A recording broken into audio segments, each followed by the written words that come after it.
welcome you all on AEC Plus, an online lecture platform of Advanced Engineering Classes. तो I hope आपको पुराने सारे lecture revise हो चुके होंगे. अब मैं यहाँ पर फटाफट हमारे पुराने लेक्चर पर क्विज स्टार्ट करने जा रहा हूँ.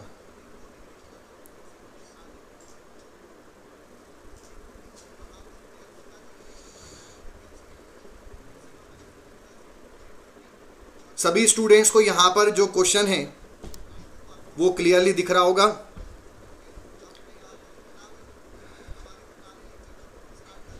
The losses in open channel vary as proportional to option A velocity, B v square, C option velocity का under root square root of velocity या v की power 1/2 and D option is velocity की power 4. What is the correct answer? Open channel flow में, नहर प्रवाह में, खुली channel प्रवाह में होने वाला शीर्ष हानि लॉस, ऊर्जा का जो नुकसान होता है, शीर्ष हानि जो होती है वो किसके प्रोपोर्शनल होता है? वेलोसिटी की पावर 1 के, पावर 2 के, पावर 1/2 के, पावर 4 के.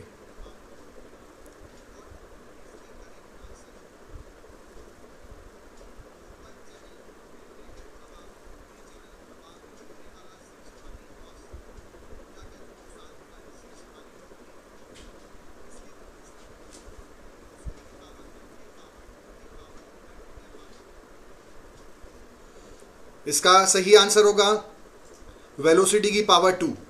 किस तरह से होगा वेलोसिटी की पावर 2? अगर हम यहाँ पर देखेंगे तो चेजिस इक्वेशन को हम यूज़ कर सकते हैं. चेजिस इक्वेशन क्या है? v बराबर c under root m i, और जो i है वो क्या है? उसको हम एनर्जी लॉस से रिप्रेजेंट कर सकते हैं. i slope of energy line. जो I होता है वो होता है HF के अपॉन में L, मतलब एनर्जी लॉस अपॉन लेंथ. तो अगर यहाँ पर देखेंगे और दोनों तरफ हम स्क्वायर कर दें, स्क्वायरिंग कर दें, तो ये हो जाएगा v स्क्वायर बन जाएगा यहाँ पर, और ये हो जाएगा आपका यहाँ पर HF आ जाएगा. तो जो HF है वो v स्क्वायर के, जो यहाँ पर अंदर HF होगा वो v स्क्वायर के प्रोपोर्शनल हो जाएगा.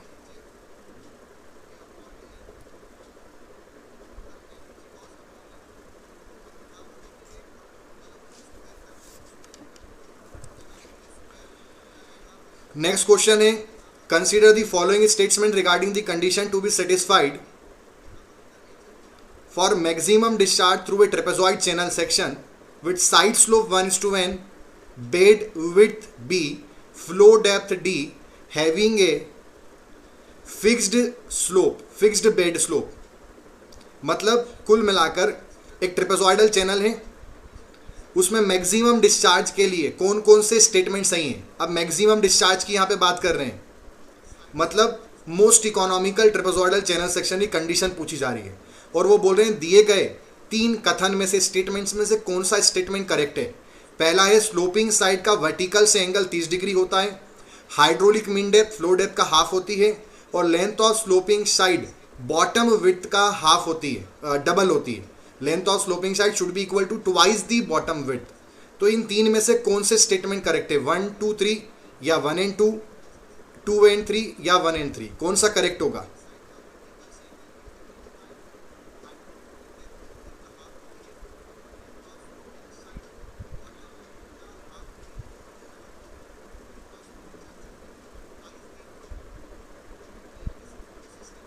यहां पर स्टूडेंट्स के आंसर आना स्टार्ट हुए हैं. कुछ का आंसर है सी, कुछ का आंसर है बी.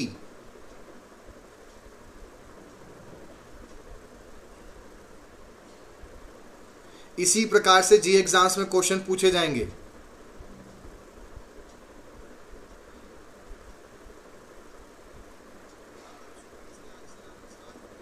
प्रभांशु का आंसर है 1 and 2, काफी लोगों का सी है, बी है.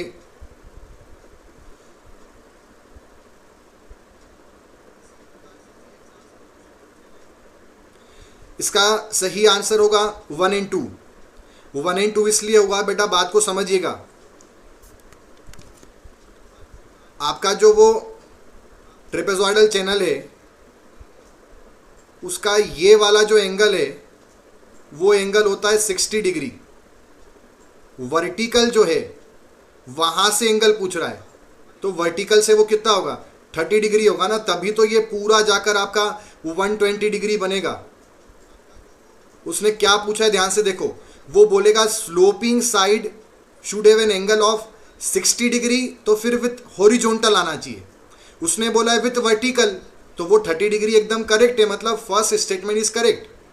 हाइड्रोलिक मीन डेप्थ वहां पे हमने डिराइव करी थी, मैं इसको भी बता नहीं सकता, ये आपको याद होना चाहिए। हाइड्रोलिक मीन डेप्थ ट्रेपेजॉइडल के लिए फ्लो डेप्थ का हाफ ही होती है।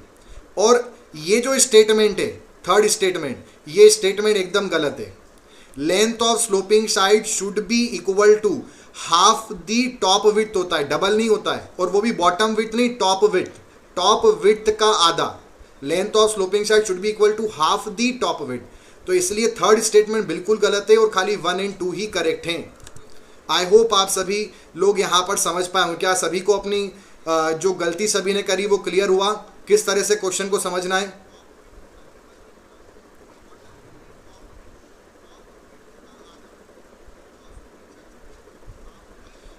क्या हम आगे बढ़ सकते हैं?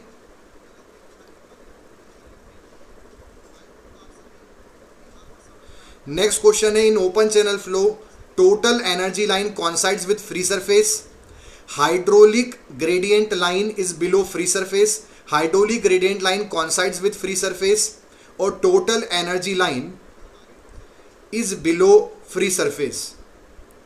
ओपन चैनल फ्लो के रिगार्डिंग सही स्टेटमेंट बताइए। जो टोटल एनर्जी लाइन है वो फ्री सरफेस से कॉन्साइड करती है, hydraulic gradient line free surface से कॉन्साइड करती है, HGL फ्री सरफेस के नीचे लाई करती है, या जो TEL है वो फ्री सरफेस के नीचे लाई करती है। Out of all this which option is correct?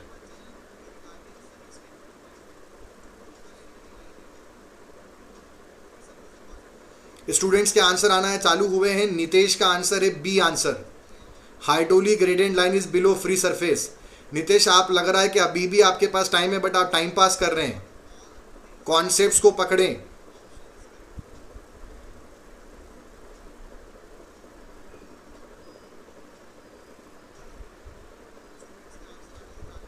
I hope क्या सभी स्टूडेंट्स को इस बार जो क्विज में जो क्वेश्चंस है वो क्लियरली प्रॉपर दिख रहे हैं आपको स्क्रीन के ऊपर आपके मोबाइल में? इस बार तो प्रॉब्लम नहीं आ रही जो पिछली बार आपने फेस की थी? इसका सही आंसर होगा C, definitely hydraulic gradient line coincides with the free surface. आपका जो HGL होता है वो फ्री सरफेस से कॉन्साइड करता है और TL HGL के ऊपर लाई करता है। वहां पर प्रेशर, आपका HGL का मतलब है पीजोमेट्रिक हेड रिप्रेजेंट करने वाली लाइन। पीजोमेट्रिक हेड मतलब प्रेशर प्लस डेटम, तो जो आपका फ्री सरफेस है वहां पे डेटम होगा और प्रेशर हेड वहां कंसीडर करना नहीं है, जीरो होता है। चलिए नेक्स्ट है, relationship between Manning's coefficient N and chassis coefficient C is given bye, जहां पर R हाइड्रोलिक मीन डेप्थ है या हाइड्रोलिक रेडियस है। Out of all the 4 given options which one is correct? C बराबर R की power 2/3 upon N, C बराबर R की power 1/6 की अपॉन N, C बराबर R की पावर 1/3 की अपॉन N, और C बराबर R की पावर 1/4 अपॉन N। काफ़ी स्टूडेंट्स ने लगता है कि पिछला वाला लेक्चर ध्यान से देखा था, इससे सभी का आंसर सही आ रहा है। डेफिनेटली इसका जो सही आंसर होगा वो होगा C 1/n R की पावर 1/6। कैसे करना है मैं एक बार और आपको बता देता हूँ। जो आपका वेलोसिटी है चेजिस से और जो वेलोसिटी है आपकी मेनिंग से, उन दोनों को आप लिखकर आमने सामने रख लें और आपको ये रिलेशन, ये फाइनली सॉल्व करने पे रिलेशन मिल जाएगा। इसमें आप रखेंगे C√mi और यहाँ पर आप रखेंगे 1/n R की पावर 2/3 S की पावर हाफ। तो जब सिंप्लीफाई करेंगे तो you will get this relation. I hope आप सभी को रिमेंबर होगा। चलिए तो आज हम स्टार्ट करने जा रहे हैं हमारा लेक्चर नंबर 3। हमारा लेक्चर नंबर 3 का जो टॉपिक है वो है स्पेसिफिक एनर्जी, क्रिटिकल फ्लो, सब critical flow, super critical flow, critical discharge, critical energy, ये हमारा टॉपिक है। और कुल मिलाकर अगर कम शब्दों में बोलना चाहूँ, 1 लाइन में बोलना चाहूँ टॉपिक का मतलब क्या है, तो वो है energy depth relationship in open channel flow. खुली नहर प्रवाह के अंदर, ओपन चैनल फ्लो के अंदर जब पानी बहता है तो पानी की जो ऊर्जा है और जो फ्लो की डेप्थ गहराई है, उन दोनों में किस प्रकार का संबंध होता है। डेप्थ कम होती है तो ऊर्जा क्या होती है, डेप्थ ज़्यादा होगी तो ऊर्जा क्या होगी, किस डेप्थ पर कम से कम ऊर्जा में प्रवाह हो जाएगा, किस डेप्थ पर मिनिमम एनर्जी में फ्लो होगा, किस डेप्थ पर हमें मैक्सिमम डिस्चार्ज देखने को मिल सकता है। ठीक है, तो हमारा जो टॉपिक है वो है एनर्जी डेप्थ रिलेशनशिप। तो स्टार्ट करते हैं हमारा आज का लेक्चर। क्या सभी स्टूडेंट्स को यहाँ पर जितना भी अभी चीज़ें हमने देखी हैं, आपको सभी को आवाज़ प्रॉपर क्लियर आ रही हैं? तो हम हमारा लेक्चर स्टार्ट करते हैं आगे।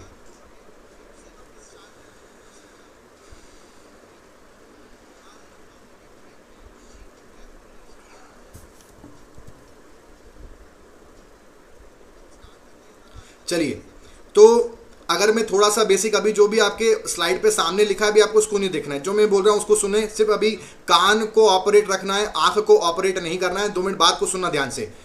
मैं आपको पहले बेसिक से क्लियर कर रहा हूँ। जो एनर्जी होती है कभी भी फ्लूइड की, मैं ओपन चैनल फ्लो की बात नहीं कर रहा, मैं फ्लूइड की बात कर रहा हूँ। एनर्जी जो होती है किसी भी पॉइंट पर, ठीक, चाहे हम बर्नौली की इक्वेशन के अकॉर्डिंग देखें, जो आयलर के जनरल मोमेंटम इक्वेशन से हमने बर्नौली इक्वेशन डिराइव करी थी, तो वो क्या था, E बराबर, एक तो आपकी कौन सी एनर्जी होती है, प्रेशर एनर्जी, एक कौन सी होती है डेटम एनर्जी, और एक कौन सी होती है आपकी काइनेमेटिक एनर्जी। अब अगर हम ओपन चैनल फ्लो की बात करें, तो ओपन चैनल फ्लो के अंदर, मतलब कभी भी फ्लो होगा फ्लूइड में, तो ये 3 एनर्जी होती हैं किसी भी पॉइंट पर। इनका सम हमेशा कांस्टेंट होता है। ठीक, अगर विस्कस लॉसेस नहीं है तो सम कांस्टेंट मान सकते हैं, और अगर विस्कस लॉसेस हो रहे हैं तो फिर एनर्जी धीरे धीरे कुछ कम होती जाएगी। बट किसी भी पॉइंट पर कौन कौन सी एनर्जी अवेलेबल है, प्रेशर एनर्जी है, डेटम एनर्जी है और काइनेटिक एनर्जी है। अब ओपन चैनल फ्लो की बात करेंगे तो यहाँ पर हमेशा, चाहे फ्लो ओपन कंडीशन में हो, किसी सरफेस के ऊपर जैसे नदी में होता है, या सीवर लाइन के अंदर किसी भी क्लोज्ड पाइप के अंदर हो रहा हो, बट ये हम जानते हैं ओपन चैनल फ्लो की बेसिक डेफिनेशन है, वहाँ पर उसे ओपन चैनल फ्लो तभी बोलेंगे चाहे वो अंदर हो रहा हो, चाहे वो क्लोज्ड हो रहा हो, चाहे वो ओपन हो रहा हो, बट वहाँ पर फ्री सरफेस का होना ज़रूरी है।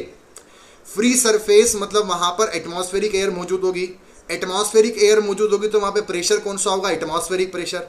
तो gauge pressure above the atmospheric कितना होगा, 0 होगा। इसलिए एक पर्टिकुलर पॉइंट पर अगर हम गेज प्रेशर की बात करें तो हम जो एटमॉस्फेरिक प्रेशर है उसको नेगलेक्ट कर देंगे, तो जो हमारा प्रेशर एनर्जी वो कितना हो जाएगा ओपन चैनल फ्लो के लिए, 0। मतलब वो इतना हेल्पफुल नहीं है। हेल्पफुल का मतलब ये है कि प्रेशर एनर्जी, जो यहाँ पर एटमॉस्फेरिक एनर्जी, जो वातावरण का दाब है, जो वो ऊर्जा यहाँ पर दे रहा है, वो उतनी ऊर्जा नहीं दे पाएगा कि उससे हमारा फ्लो हो पाए। उतनी काम की वो एनर्जी नहीं है, उससे फ्लो नहीं हो पाएगा। आप उसको उस तरह समझें, ये कोई नदी है तो उसके तो सभी पॉइंट के ऊपर एयर का, वातावरण का दाब तो लग ही रहा है, तो वो एनर्जी तो हर जगह अवेलेबल है। अब फ्लो तभी हो पाएगा या वही एनर्जी करा पाएगी जो एक पॉइंट पे ज़्यादा हो और दूसरे पॉइंट पर कम हो। जो एनर्जी सब पॉइंट पे सेम है वो कैसे फ्लो करवा सकती है। इसलिए कि फ्लूइड फ्लो प्रॉब्लम के अंदर total energy is given by the sum of pressure plus datum plus kinetic energy. ये एकदम सही है, बट वो फ्लूइड आपका पाइप फ्लो में हो सकता है। ओपन चैनल फ्लो में प्रेशर एनर्जी को हम नेग्लेक्ट करते हैं, तो आपका जो एनर्जी है वो किसके बराबर हो जाएगा, डेटम प्लस काइनेटिक एनर्जी। अब अगर उसको हम यहाँ पे लिखें, आप इस डायग्राम को जरा देखिएगा। यहाँ पर ये जो डायग्राम बना हुआ है, इस डायग्राम को समझिएगा। मतलब ओपन चैनल फ्लो में बोल सकते हैं कि जो हमारी एनर्जी है वो किससे गवर्न होगी, डेटम हेड और काइनेटिक हेड। अब यहाँ पर देखिए, ये जो है, ये यहाँ पर इस डायग्राम में दे रखा है, ये है आपका बेड लेवल। ठीक, उसमें यहाँ पर ये जो नीचे है ये हमारी एक रेफरेंस लाइन है। ये हो गया आपका Z1, ये हो गया Z2, ये हो गया आपका डेटम से बेड की हाइट। फिर यहाँ पर ये है हमारा फ्री सरफेस, है ना, ये हमारा फ्री सरफेस है, वाटर लेवल है। तो ये हो गई हमारी डेप्थ Y1, यहाँ पर डेप्थ हो गई हमारी Y2। ठीक, और यहाँ पर ये हॉरिजॉन्टल लाइन है एक, तो यहाँ पर कुछ काइनेटिक एनर्जी है V1² और चूंकि देखो अब आपको बताया कि टोटल एनर्जी जो ओपन चैनल फ्लो में वो कौन सी, डेटम और काइनेटिक। प्रेशर को तो कंसीडर हम कर नहीं रहे, प्रेशर है नहीं, तो यहाँ पर टोटल एनर्जी इतनी है, डेटम प्लस काइनेटिक। अब जब चूंकि फ्लो हो रहा है और रियल फ्लूइड फ्लो प्रॉब्लम है, तो कुछ ना कुछ तो एनर्जी का नुकसान होगा। तो वो जो एनर्जी का नुकसान है वो हमने कितना मान लिया, HL। ये हम पहले भी डिस्कस कर चुके हैं यूनिफॉर्म फ्लो के अंदर। तो यहाँ पर कुछ इतनी ही एनर्जी बस बचेगी, शेष बचेगी। वो कितनी हो गई, Z2 plus Y2 plus V2² bye 2G।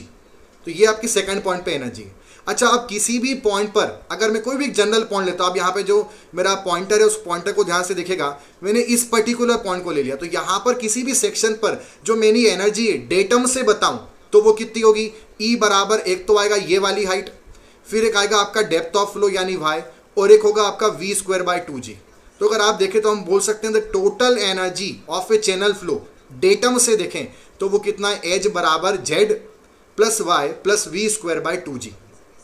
ठीक, अगर सपोज मान लीजिए हमने यहाँ पर डेटम लिया, इसलिए हमारी किसी भी पॉइंट पर जो एनर्जी है वो कितनी है, Z plus Y plus we square by 2g, क्योंकि मैंने यहाँ से नापा है। सपोज अगर मान लीजिए हम ये माने कि if the datum coincides with the channel bed, मतलब ये जो डेटम है हम चैनल बेड को डेटम मान लें, अब डेटम को भूल जाओ, ये जो हमने नीचे डेटम माना था इस डेटम को यहाँ पे भूल जाओ, और जो चैनल बेड है इसको डेटम मान लो, तो आपको जेड कंसीडर नहीं करना पड़ेगा। तो अब जो आपकी एनर्जी होगी वो कौन सी होगी, एक तो depth of flow Y plus एक कौन सी होगी, वी स्क्वायर बाय 2g। ठीक, अगर मान लो कि आपका जो डेटम है वही बेड लेवल बन जाता है, ठीक, if the datum कॉन्साइड with the channel bed section the resulting expression, अब जो रिजल्टिंग एक्सप्रेशन बनेगा वो क्या बनेगा, वाई प्लस क्या आ जाएगा साथ में, वी स्क्वायर के अपॉन में 2g, मतलब उसमें से जो जेड वाली टर्म है वो हट जाएगी, और ये जो एक्सप्रेशन होती है इसी expression sum of datum plus sum of kinetic को ही हम स्पेसिफिक एनर्जी बोलते हैं। इसको हमने अलग नाम दे दिया। अब आपके माइंड में डाउट आएगा, सर एक एनर्जी होती है और एक स्पेसिफिक एनर्जी होती है, सर इनमें क्या डिफरेंस है। तो भैया कुल मिलाकर ये मतलब है कहीं भी फ्लूइड का फ्लो हो रहा है, आपको नहीं पता है, तो जो एनर्जी होगी वो क्या होगी, pressure plus datum plus kinetic, वो है total energy at a point. But datum plus kinetic energy अगर चैनल बेड के ऊपर नापी जाए ओपन चैनल फ्लो में, तो उस एनर्जी के सम को हम बोलेंगे स्पेसिफिक एनर्जी। मैं एक बार और रिपीट करता हूं, pressure plus datum plus kinetic total energy, but datum plus kinetic channel bed से ऊपर नापी जाए, डेटम से नहीं चैनल बेड से ऊपर नापना है, तो उसको हम उस टर्म को हम बोलेंगे स्पेसिफिक एनर्जी, आपेक्षिक ऊर्जा। और ये पर्टिकुलरली ओपन चैनल फ्लो के लिए ही देखी जाती है, क्योंकि यहाँ पे प्रेशर टर्म हमने कंसीडर नहीं करा, तो प्रेशर कहाँ पे कंसीडर नहीं करते हैं, ओपन चैनल फ्लो के अंदर, और उसी को हम यहाँ पर बोलेंगे आपका स्पेसिफिक एनर्जी। और यही एनर्जी ओपन चैनल फ्लो की मेन ड्राइविंग एनर्जी होती है, मेन ड्राइविंग कंपोनेंट होता है जो फ्लो को करवाता है। आई होप आपको यहाँ से समझ में आया होगा। तो ये डेफिनेशन यहाँ पे हमें देखने को मिल रही है, Thus, specific energy is the energy at a cross section of an open channel flow with respect to channel bed। तो ये आपको मेन जो पॉइंट यहाँ पे ध्यान रखना है कि स्पेसिफिक एनर्जी कहाँ से नापी जाती है। स्पेसिफिक एनर्जी, दो पॉइंट ध्यान रखना है, स्पेसिफिक एनर्जी बराबर Y plus we square by 2g, it is sum of datum plus kinetic energy, depth of flow plus kinetic energy, और वो हमेशा चैनल बेड से नापी जाती है। मतलब इसको डिनोट करने में, इसको डिफाइंड करने में हमने डेटम किसको मान लिया है, हमारे चैनल बेड को मान लिया है। आई होप आप सभी को स्पेसिफिक एनर्जी कॉन्सेप्ट क्या है थोड़ा बहुत ही समझ में आया होगा। अगर सभी स्टूडेंट्स को यहाँ पर स्पेसिफिक एनर्जी कॉन्सेप्ट समझ में आया हो तो मुझे यहाँ पे आपका रिस्पांस इंडिकेट करें। अब हम नेक्स्ट स्लाइड की ओर आगे बढ़ेंगे, थोड़ा डिटेल में चलेंगे।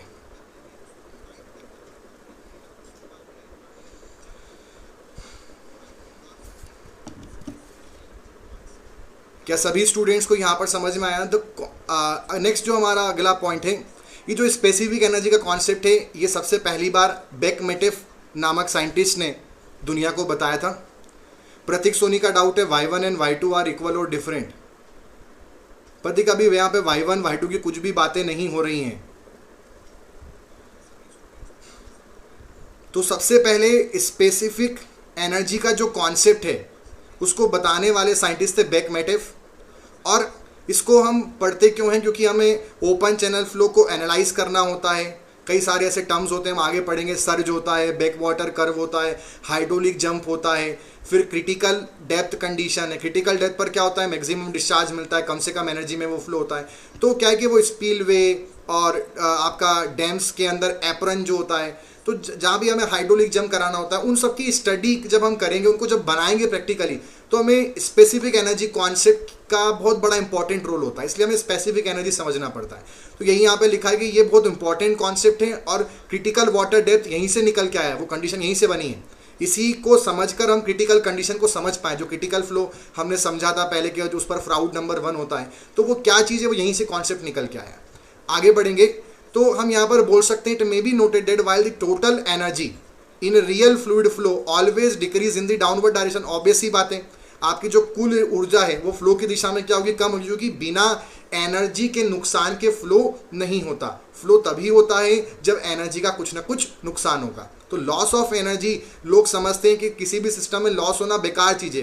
सिस्टम में लॉस होना, एनर्जी कभी बेकार नहीं होता।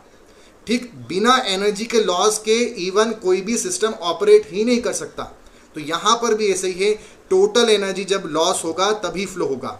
आगे, the specific energy is constant for a uniform flow. अगर यूनिफॉर्म फ्लो बोलेंगे तो आप बात को समझिएगा। स्पेसिफिक एनर्जी का जो फॉर्मूला है वो देखिए क्या है, y plus we square by 2g। तो अगर आपका यूनिफॉर्म फ्लो है तो यूनिफॉर्म फ्लो का मतलब क्या है, ऐसा ओपन चैनल फ्लो या ऐसा फ्लो जिसमें फ्लो पैरामीटर जो है वो स्पेस के साथ में चेंज ना हो। तो अगर यूनिफॉर्म फ्लो है तो स्पेस के साथ में ना तो वेलोसिटी चेंज होगी और ना स्पेस के साथ में आपका डेप्थ चेंज होगा। जब एक पॉइंट पर जितनी डेप्थ है और जितनी काइनेटिक एनर्जी, दूसरे पॉइंट पर भी उतनी ही डेप्थ और उतनी काइनेटिक एनर्जी रहनी है, तीसरे पॉइंट पे भी उतनी रहनी है, चौथे पॉइंट पे भी उतनी रहनी है, सो ऑन। तो हम ये बोल सकते हैं कि यूनिफॉर्म फ्लो के अंदर स्पेसिफिक एनर्जी कैसी रहेगी, कांस्टेंट रहेगी। बट अगर मान लीजिए हमारा नॉन यूनिफॉर्म फ्लो है तो नॉन यूनिफॉर्म फ्लो के अंदर क्या होता है, वेलोसिटी और डेप्थ फ्लो पैरामीटर्स अलग अलग पॉइंट पर स्पेस के साथ चेंज हो सकते हैं। तो मतलब जब वो चेंज हो सकते हैं तो फिर आपकी एनर्जी भी हर पॉइंट पर सेम नहीं होगी। ठीक, आपकी एनर्जी बढ़ भी सकती है और कम भी हो सकती है। बढ़ कब सकती है, कम कब हो सकती है, वो आपको आगे क्लियर हो जाएगा।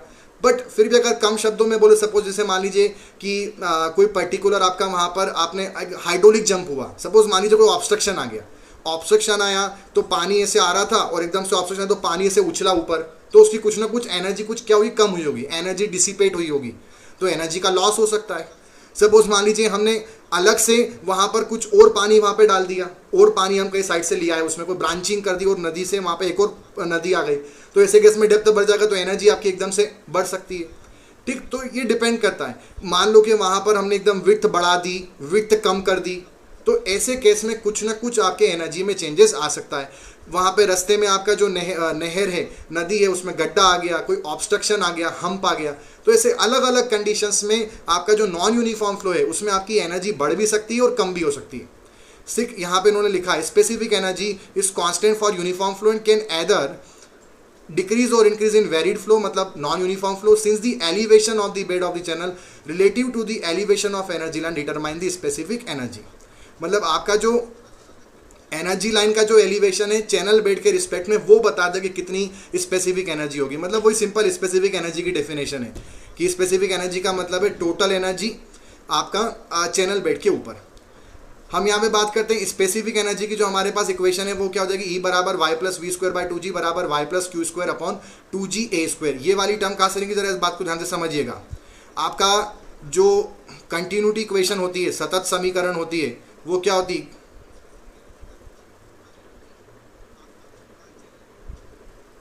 जो कंटिन्यूटी इक्वेशन होती है वो होती है Q बराबर AV। तो अगर हम यहाँ पर वेलोसिटी की बात करेंगे तो वो कितना हो जाएगा, डिस्चार्ज के अपॉन में एरिया, तो इसलिए हमने यहाँ पर लिख दिया y plus Q square upon 2g a square. तो इस वाले से हमें समझ में आया कि स्पेसिफिक एनर्जी जो कॉन्सेप्ट है ये काफ़ी इंपॉर्टेंट है, और इसके अंदर, इस कॉन्सेप्ट के अंदर आपका जो स्पेसिफिक एनर्जी है वो यूनिफॉर्म फ्लो में कांस्टेंट होगा, और नॉन यूनिफॉर्म फ्लो के अंदर जो स्पेसिफिक एनर्जी है वो आपकी बढ़ भी सकती है और कम भी हो सकती है।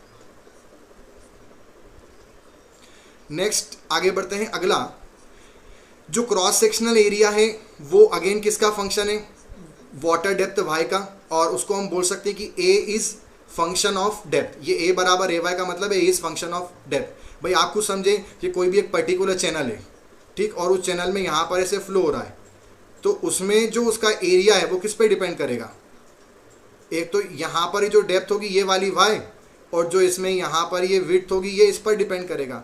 तो जो एरिया है, क्रॉस सेक्शन एरिया होता है फ्लो का, वो डेप्थ का फंक्शन है।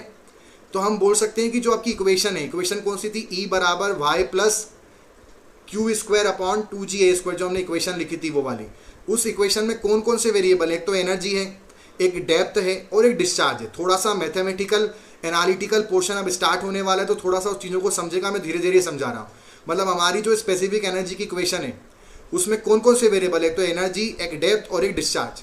ठीक, तो अगर यहाँ पे देखें तो in order to examine the relationship, मतलब अगर हम स्पेसिफिक एनर्जी को समझना चाहें, पढ़ना चाहें, तो देखिए यहाँ पर दो चीज़ें, जो हमारी वो इक्वेशन थी उस इक्वेशन में देखिए यहाँ पे दो चीज़ें, एक तो आपका जो ई है वो वाई पे डिपेंड कर रहा है, एक डिस्चार्ज पे डिपेंड कर रहा है। तो हम इसको स्टडी करने के लिए क्या करना पड़ेगा, यहाँ पर तीन वेरिएबल हैं, एनर्जी, डेप्थ और डिस्चार्ज। तो हम तीनों को एक साथ नहीं ले सकते, हम दो एट ए टाइम लेंगे।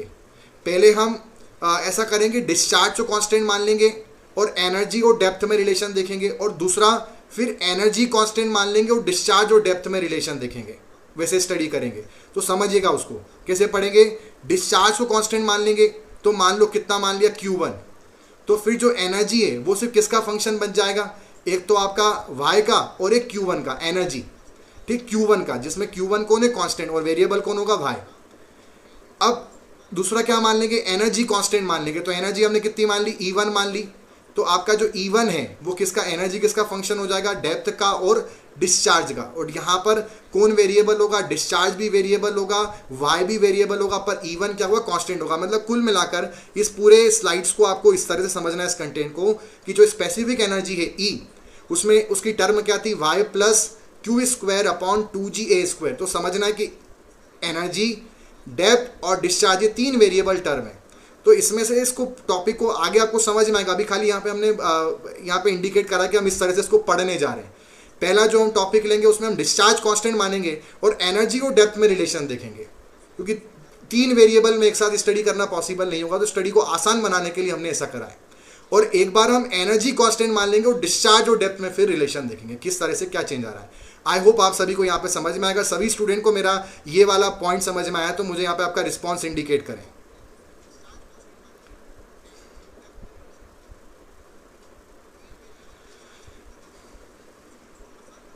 क्या सभी स्टूडेंट को यहाँ पर समझ में आया जो भी हमने अभी डिस्कस करा?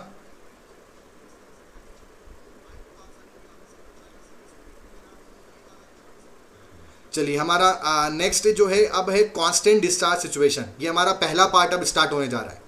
यहाँ पर हम डिस्चार्ज कांस्टेंट लेके चल रहे हैं और एनर्जी और डेप्थ में रिलेशन देखेंगे। ये बात सभी लोग ध्यान रखें, डिस्चार्ज कांस्टेंट, एनर्जी और डेप्थ में रिलेशन की स्टडी करने जा रहे हैं। देखो, ओपन चैनल फ्लो ऐसा टॉपिक है जिसमें मैथमेटिक्स इन्वॉल्व है, एनालिटिकल टॉपिक है, बट हाँ आप उसको थोड़ा इमेजिन कर सकते हैं, क्योंकि आपने ऐसा देखा है, नदी वगैरह ऐसा कुछ आपने कहीं ना कहीं फ्लो होते हुए देखा है, तो you can imagine it easily. अगर हम यहाँ पर देखें तो जो स्पेसिफिक एनर्जी की इक्वेशन है वो कितनी है, y plus we square by 2g और y प्लस क्यू स्क्वायर के अपॉन में 2GA स्क्वायर। अब अगर आप यहाँ पे देखें तो एनर्जी एक तो डेप्थ पे डिपेंड कर रही है, तो मतलब यहाँ पर क्या हो गया, जो एनर्जी है, स्पेसिफिक एनर्जी है, वो डेप्थ की पावर 1 पे डिपेंडेंट है। दूसरा यहाँ पे देखने को मिल रहा है कि जो एनर्जी है वो इस इक्वेशन पे डिपेंड है। अच्छा, आप ये भी जानते हैं, मैंने आपको बताया था अभी, थोड़ा सा आप फोकस बनाइएगा, जो क्रॉस सेक्शनल एरिया होता है चैनल का वो भी डेप्थ का फंक्शन है। तो अगर मैं चाहूँ तो उसको यहाँ पे एरिया को बी वाई लिख सकता हूँ, तो ए स्क्वायर कितना हो जाएगा, B square Y square. Area of channel, rectangle channel imagine करिए, तो एरिया कितना होगा, विड्थ इंटू डेप्थ, तो एरिया स्क्वायर कितना होगा, बी और वाई स्क्वायर। तो हम ये बोल सकते हैं कि अगली जो इक्वेशन है, दूसरी इक्वेशन को देखें तो जो एनर्जी है वो आपके वाई स्क्वायर के प्रोपोर्शनल हो जाएगी, क्योंकि यहाँ पर ए नीचे है तो बी स्क्वायर वाई स्क्वायर, और डिस्चार्ज कांस्टेंट है। तो आप देखें एनर्जी एक तो वाई के प्रोपोर्शनल है, वाई की पावर 1 के, और दूसरा इस वाली इक्वेशन में देखें तो डिस्चार्ज कांस्टेंट माना है, जी एक्सीलरेशन ड्यू टू ग्रेविटी है वो कांस्टेंट होगा, विड्थ कांस्टेंट मान लिए चैनल की, तो वो डेप्थ की पावर 2 के इनवर्सली प्रोपोर्शनल है। ठीक, तो अगर यहाँ से देखें और इन दोनों इक्वेशन को लेके ग्राफ प्लॉट करें, किस में ग्राफ प्लॉट करना है, स्पेसिफिक एनर्जी में और डेप्थ ऑफ फ्लो में अगर ग्राफ प्लॉट करें तो क्या देखने को मिल रहा है, एक तो हमें ये वाली लाइन देखने को मिलेगी। आप इस लाइन को देखिएगा यहाँ पर, E प्रोपोर्शनल टू वाई। तो आप जानते हैं y बराबर mx स्ट्रेट लाइन इक्वेशन है, तो ओरिजिन से पास होने वाली स्ट्रेट लाइन हमें यहाँ पे देखने को मिलेगी, जो कि हमारा पहली इक्वेशन से ग्राफ। दूसरा E inversely proportional to 1 upon Y square, यहाँ पर एनर्जी डेप्थ की पावर -2 के प्रोपोर्शनल है, और ये हाइपरबोलिक रिलेशन होता है, ये आपको यहाँ पे दिख रहा होगा। तो ऐसा वाला ग्राफ बनेगा। अब हमारी जो एनर्जी है वो ना तो सिर्फ इस पे और ना तो सिर्फ इस पे, वो तो दोनों पे ही एक साथ डिपेंड करती है। इसलिए जो इनका कॉमन रीजन होगा इन दोनों कर्व का जो कॉमन रीजन होगा वही हमारा फाइनल कर्व होगा। तो हमारा जो कर्व आपको यहाँ पे दिख रहा है ये हो गया हमारा स्पेसिफिक एनर्जी कर्व। ठीक है, आई होप आपको कर्व कैसे देखना है वो कर्व आपको यहाँ पे समझ में आया होगा। तो ये हो गया हमारा स्पेसिफिक एनर्जी कर्व। अब इसमें हम देखेंगे यहाँ पर जब कर्व बनाया तो हमें देखने को मिल रहा है एक ऐसी पर्टिकुलर एनर्जी है सबसे कम से कम, ठीक, एक पर्टिकुलर डेप्थ करस्पॉन्डिंग हमें कम से कम एनर्जी देखने को मिल रही है, एक पर्टिकुलर डेप्थ करस्पॉन्डिंग। और वहीं पर जो यहाँ पर एक पर्टिकुलर एनर्जी है, इस पर्टिकुलर एनर्जी पे हमें दो डेप्थ देखने को मिल रही है, एक तो ये वाली डेप्थ और एक यहाँ पर ये वाली डेप्थ। इन दो बात को आप ध्यान रखिएगा, मतलब हमें दो स्टेटमेंट मैंने यहाँ पे बोले। यहाँ पर एक ऐसी डेप्थ है ओपन चैनल फ्लो के अंदर जिस पर कम से कम एनर्जी में फ्लो हो जाएगा, उससे कम एनर्जी में पॉसिबल फ्लो नहीं होगा। अगर डेप्थ उस वाली से ज़्यादा हो या डेप्थ उस वाली से कम हो जाए तो फिर ज़्यादा एनर्जी के साथ ही फ्लो हो सकता है। एक ऐसी ही फलानी डेप्थ होगी जिस पर ही बस कम से कम ऊर्जा में फ्लो हो सकता है, उससे ज़्यादा डेप्थ करोगे तो भी एनर्जी ज़्यादा लगेगी और कम भी करोगे तब भी ज़्यादा एनर्जी में ही फ्लो होगा। और यहाँ पर आप देखें तो एक दूसरा स्टेटमेंट जो मैंने बोला कि अगर पर्टिकुलर एनर्जी को मैं कांस्टेंट मान लूँ तो एक फलानी एनर्जी होगी उस पर हमें दो डेप्थ देखने को मिलेगी, या उल्टा बोलें कि दो डेप्थ ऐसी भी होगी जिस पर हमें सेम एनर्जी में फ्लो हो सकता है। एक ऐसी कम डेप्थ होगी और एक ऐसी उसकी ज़्यादा डेप्थ होगी, उन दोनों पे जब फ्लो होगा तो एनर्जी सेम ही में होगा। ऐसी दो डेप्थ भी यहाँ पे हमें देखने को मिल सकती है अगर हम एनर्जी कांस्टेंट मान लें। तो हम यहाँ पे बोल सकते हैं, अगर इसको आप ध्यान से पढ़ें यहाँ पर, आई होप आप सभी को ग्राफ समझ में आया होगा। ठीक, for a particular discharge Q1, अगर एक कोई डिस्चार्ज हम कांस्टेंट मान लें, जो भी Q1 हमने माना है, तो there can be pass in a given channel a two depth and still maintain the same specific energy E1। मतलब अगर कोई पर्टिकुलर आपका डिस्चार्ज कांस्टेंट है तो एक ही एनर्जी पे दो डेप्थ हमें देखने को मिल रही है, एक Y2 वाली डेप्थ और एक Y1 वाली डेप्थ, दो डेप्थ देखने को मिल रही है जिस पर एनर्जी क्या है, सेम है। और ऐसी दो डेप्थ को हम बोलते हैं अल्टरनेट डेप्थ। क्या बोलते हैं? Alternate depth. Open channel flow के अंदर कॉन्जुगेट डेप्थ और सिक्वेंट डेप्थ कॉन्सेप्ट भी आता है, उससे कंफ्यूज नहीं होना है, वो हाइड्रोलिक जंप के अंदर आता है। अल्टरनेट डेप्थ जो है वो स्पेसिफिक एनर्जी से रिलेटेड टॉपिक है और कॉन्जुगेट डेप्थ और सिक्वेंट डेप्थ हाइड्रोलिक जंप से रिलेटेड टॉपिक है। तो यहाँ पर आपको समझना है the depth of flow can be either y1 or y2 and these two possible depth having the same specific energy are known as alternate depth। ऐसी दो डेप्थ, और यहाँ पे ये भी देखना कि उन दो डेप्थ में से एक डेप्थ ऐसी है y1 जो कि yc से कम है और एक जो डेप्थ है वो yc से क्या है, ज़्यादा है। ऐसी दो डेप्थ को हम बोलेंगे अल्टरनेट डेप्थ और उन दोनों पे स्पेसिफिक एनर्जी क्या होगी, सेम। इस पर न्यूमेरिकल आते हैं, छोटा सिंपल क्वेश्चन भी पूछ सकते हैं, वो ध्यान रखना। दूसरी चीज़ यहाँ पर एक और पॉइंट में बोलने जा रहा हूँ, उस पॉइंट को ध्यान से समझिएगा। ऐसी जो डेप्थ होती है जिस पर कम से कम एनर्जी में फ्लो पॉसिबल होता है, the depth at which flow can occur at minimum energy is known as critical depth. वो जो yc वहाँ पर आपको दिख रहा है उसको हम क्रिटिकल डेप्थ बोलेंगे, और वो जो कंडीशन होगी जब ऐसा होगा तो उस फ्लो को हम क्रिटिकल फ्लो बोलेंगे, और उसी पर फ्राउड नंबर 1 होता है। आई होप आपको यहाँ से थोड़ा बहुत समझ में आया कि हमने ग्राफ कैसे बनाया। ठीक, आपका जो ई था वो y और v²/2g, मतलब y और y के स्क्वायर के इन्वर्सली प्रोपोर्शनल है। ऐसा कॉमन रीजन देखने को मिला। एक ऐसी डेप्थ मिली जहाँ पर एनर्जी सबसे कम है और उस डेप्थ को हमने क्रिटिकल डेप्थ बोला। और दो ऐसी डेप्थ भी हो सकती हैं, एक क्रिटिकल डेप्थ से कम और एक क्रिटिकल डेप्थ से ज़्यादा, जिस पर हमें सेम स्पेसिफिक एनर्जी देखने को मिल रही है, और ऐसी दो डेप्थ को हम अल्टरनेट डेप्थ बोलेंगे। आई होप आपको यहाँ से मेरा ये जो टॉपिक था वो समझ में आया होगा। आगे बढ़ते हैं, अभी हमारा यही चल रहा है, अभी कांस्टेंट डिस्चार्ज। अभी आगे और समझेंगे इसको, आगे और इलोबरेट करने जा रहे हैं। Now of the two alternate depth, एक y1 जो मैं डिस्कस कर चुका हूँ, खाली आपको पढ़ना है, हम डिस्कस कर चुके हैं। एक y1 है जो कि छोटी है और उस पर वेलोसिटी बहुत ज़्यादा होगी, और एक दूसरी होगी y2 जिसकी डेप्थ ज़्यादा होगी बट उस पर वेलोसिटी क्या होगी, कम होगी। कैसे उसको समझना है यहाँ पर देखिएगा। जैसे अगर आप देखेंगे तो यहाँ पर ये आपका डेप्थ ऑफ फ्लो है, ये आपकी यहाँ पर एनर्जी है। अब आप देखें यहाँ पर एक पर्टिकुलर, ये तो हो गया हमारा क्रिटिकल डेप्थ और ये कोई कम से कम एनर्जी। अब यहाँ पे इस 1 वाले पॉइंट को आप समझिए, ये आपका पहला वाला पॉइंट है ना, ये आपका यहाँ पर फर्स्ट पॉइंट है और ये आपका यहाँ पर जो होगा ये कौन सा है, सेकंड पॉइंट है। अब इन दो पॉइंट को आप देखिए, यहाँ पर अगर आप देखेंगे तो इस पर्टिकुलर पॉइंट पर यहाँ पर जो एनर्जी है वो भी कितनी E1, और इस पॉइंट पर यहाँ पर एनर्जी कितनी है E, सेम वही एनर्जी E, पर दो डेप्थ यहाँ पर पॉसिबल है, एक तो y1 डेप्थ है और एक y2 है। अगर मैं यहाँ से देखूँ कि ये जो एनर्जी है E, ये पूरी एनर्जी E इतनी है, तो इस E में से E किसका सम होता है, डेटम प्लस काइनेटिक। अब डेटम कौन सा बताएगा हमें, ये वाला ग्राफ बताएगा। तो 1 वाली कंडीशन के लिए यहाँ तक तो जो है वो तो क्या हो जाएगा, डेटम एनर्जी जो कि कम है इतने पॉइंट तक, और बाकी जो रिमेनिंग है वो क्या होगा, उस 1 वाले पॉइंट पर हमारी kinetic energy v1² g। Similarly उसी प्रकार से जो हमारा सेकंड पॉइंट है, इस सेकंड पॉइंट पे हमारा ग्राफ यहाँ तक कट कर पा रहा है, वो जो ऊपर वाला ग्राफ है वो यहाँ तक कट कर पा रहा है, वो ये जो डेप्थ वाला लाइन गई है यहाँ तक, ये वाली लाइन हमें क्या बताएगी, डेटम एनर्जी बताएगी।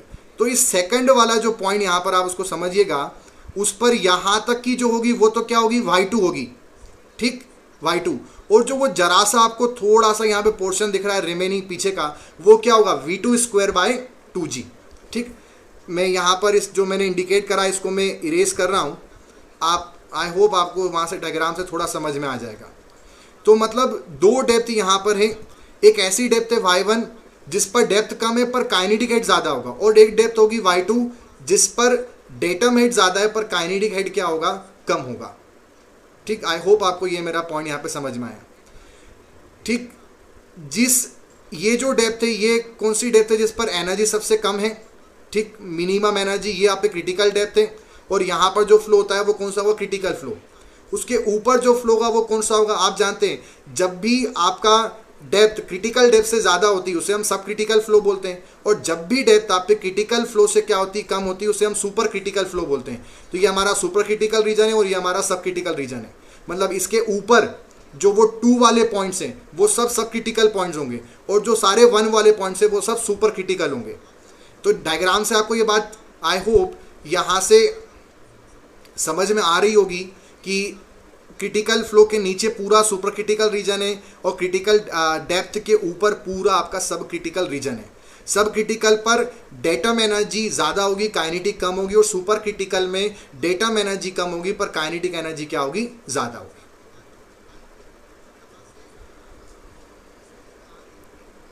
यहाँ से इसको हम समझते हैं, for A given discharge specific energies increase the difference between the 2 alternative increase.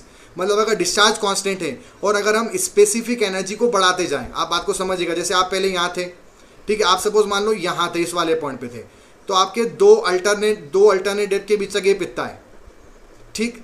उसके बाद आप यहाँ पे आ जाओ तो 2 अल्टरनेट डेप्थ पे गैप ऐसा हो जाएगा, और यहाँ आ जाओ तो अल्टरनेट डेप्थ का गैप इतना हो जाएगा, और आगे आ जाओ तो इतना हो जाएगा। मतलब जैसे जैसे गिवन डिस्चार्ज के लिए आपका एनर्जी बढ़ते जाएगी, स्पेसिफिक एनर्जी बढ़ते जाएगी, 2 अल्टरनेट डेप्थ के बीच की जो गैपिंग है वो भी क्या हो जाएगी, बढ़ती जाएगी। ये एग्जाम में क्वेश्चन पूछ सकते हैं कि अगर स्पेसिफिक एनर्जी बढ़ेगी तो अल्टरनेट डेप्थ के बीच का जो गैप है वो बढ़ेगा या कम होगा। तो आई हो आपको यहाँ से समझना है उसको। अगला हम ऐसे भी बोल सकते हैं कि अगर आपका यहाँ पर अगर स्पेसिफिक एनर्जी कम होती है, अगर उल्टा बोलेंगे, अगर हम स्पेसिफिक एनर्जी हमारी कम हो रही है तो हमारी जो भी डेप्थ है वो धीरे धीरे क्या होती जाएगी, कम होते जाएगी। तो on the other end if the energies decrease the difference y minus y1 will decrease and a certain value. मतलब जैसे जैसे आप एनर्जी कम करते जाओगे, ऐसे इधर आओगे, अपोजिट तरफ आओगे, कम करते जाओगे, तो आपका जो डिफरेंस है वो कम होते जाएगा, और एक पॉइंट ऐसा आ जाएगा जहां पर कम से कम एनर्जी में फ्लो होगा, उससे कम एनर्जी पॉसिबल नहीं है। On the other end if E is decreased, the difference y minus y1 will decrease and a certain value E बराबर EC, the two depth will merge with each other। जो दोनों जो depth हैं वो आपस में आके क्या हो जाएंगी, मर्ज हो जाएंगी। तो यानी कि आप जैसे ही एनर्जी बढ़ाते जाओगे डेप्थ बढ़ते जाएगा, और जैसे ही आप एनर्जी कम कर दोगे तो आपकी डेप्थ क्या हो जाएगी, वो दोनों आपस में डेप्थ अल्टरनेट डेप्थ मर्ज हो जाएंगी और वो एक ही डेप्थ बन जाएंगी। मतलब एक ऐसी कंडीशन जिस पर दोनों अल्टरनेट डेप्थ कॉन्साइड कर जाएं, मर्ज हो जाएं, वही क्रिटिकल डेप्थ होता है, वही क्रिटिकल डेप्थ होता है, और उसी में कम से कम एनर्जी में फ्लो देखने को मिलता है। यहाँ पे लिखा है no value for y can be obtain. ऐसा कोई y नहीं होगा जिस पर एनर्जी हमारी EC मतलब क्रिटिकल एनर्जी, मिनिमम जो एनर्जी उससे कम हो जाए। Denoting that the flow under given condition is not possible. मतलब ऐसी कोई भी डेप्थ नहीं होगी जिस पर एनर्जी ई मिनिमम से भी कम। आप खुद देखो, ई मिनिमम से कम पे कोई ऐसा आपको दिख रहा है कोई पॉइंट? बिल्कुल नहीं है।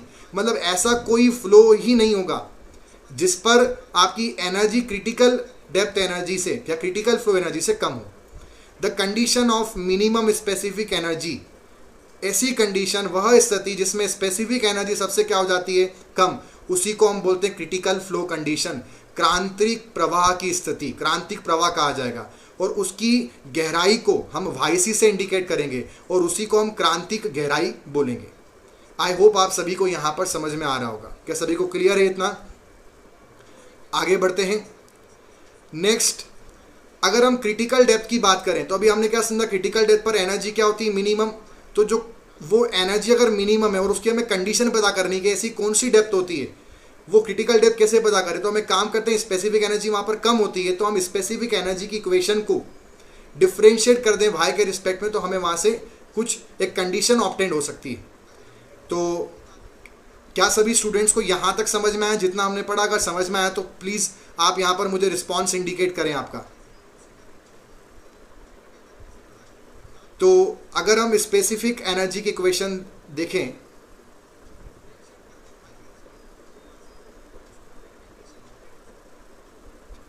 स्पेसिफिक एनर्जी के हमारे पास इक्वेशन क्या है? E बराबर y plus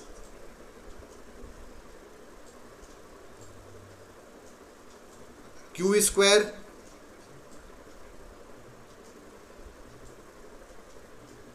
upon 2g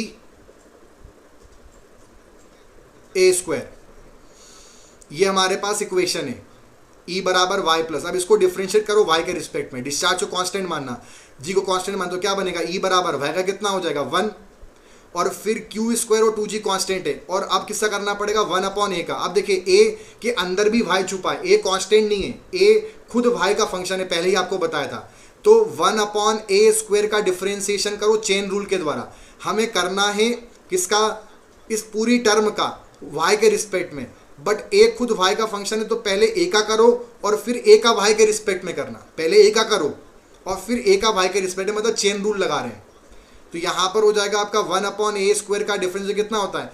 minus का 2 के अपॉन में a क्यूब, ये डिफरेंशिएशन होता है। 1 अपॉन एक्स स्क्वायर का अगर आपको याद हो तो उसको रिकॉल करिए, माइनस 2 अपॉन एक्स क्यूब।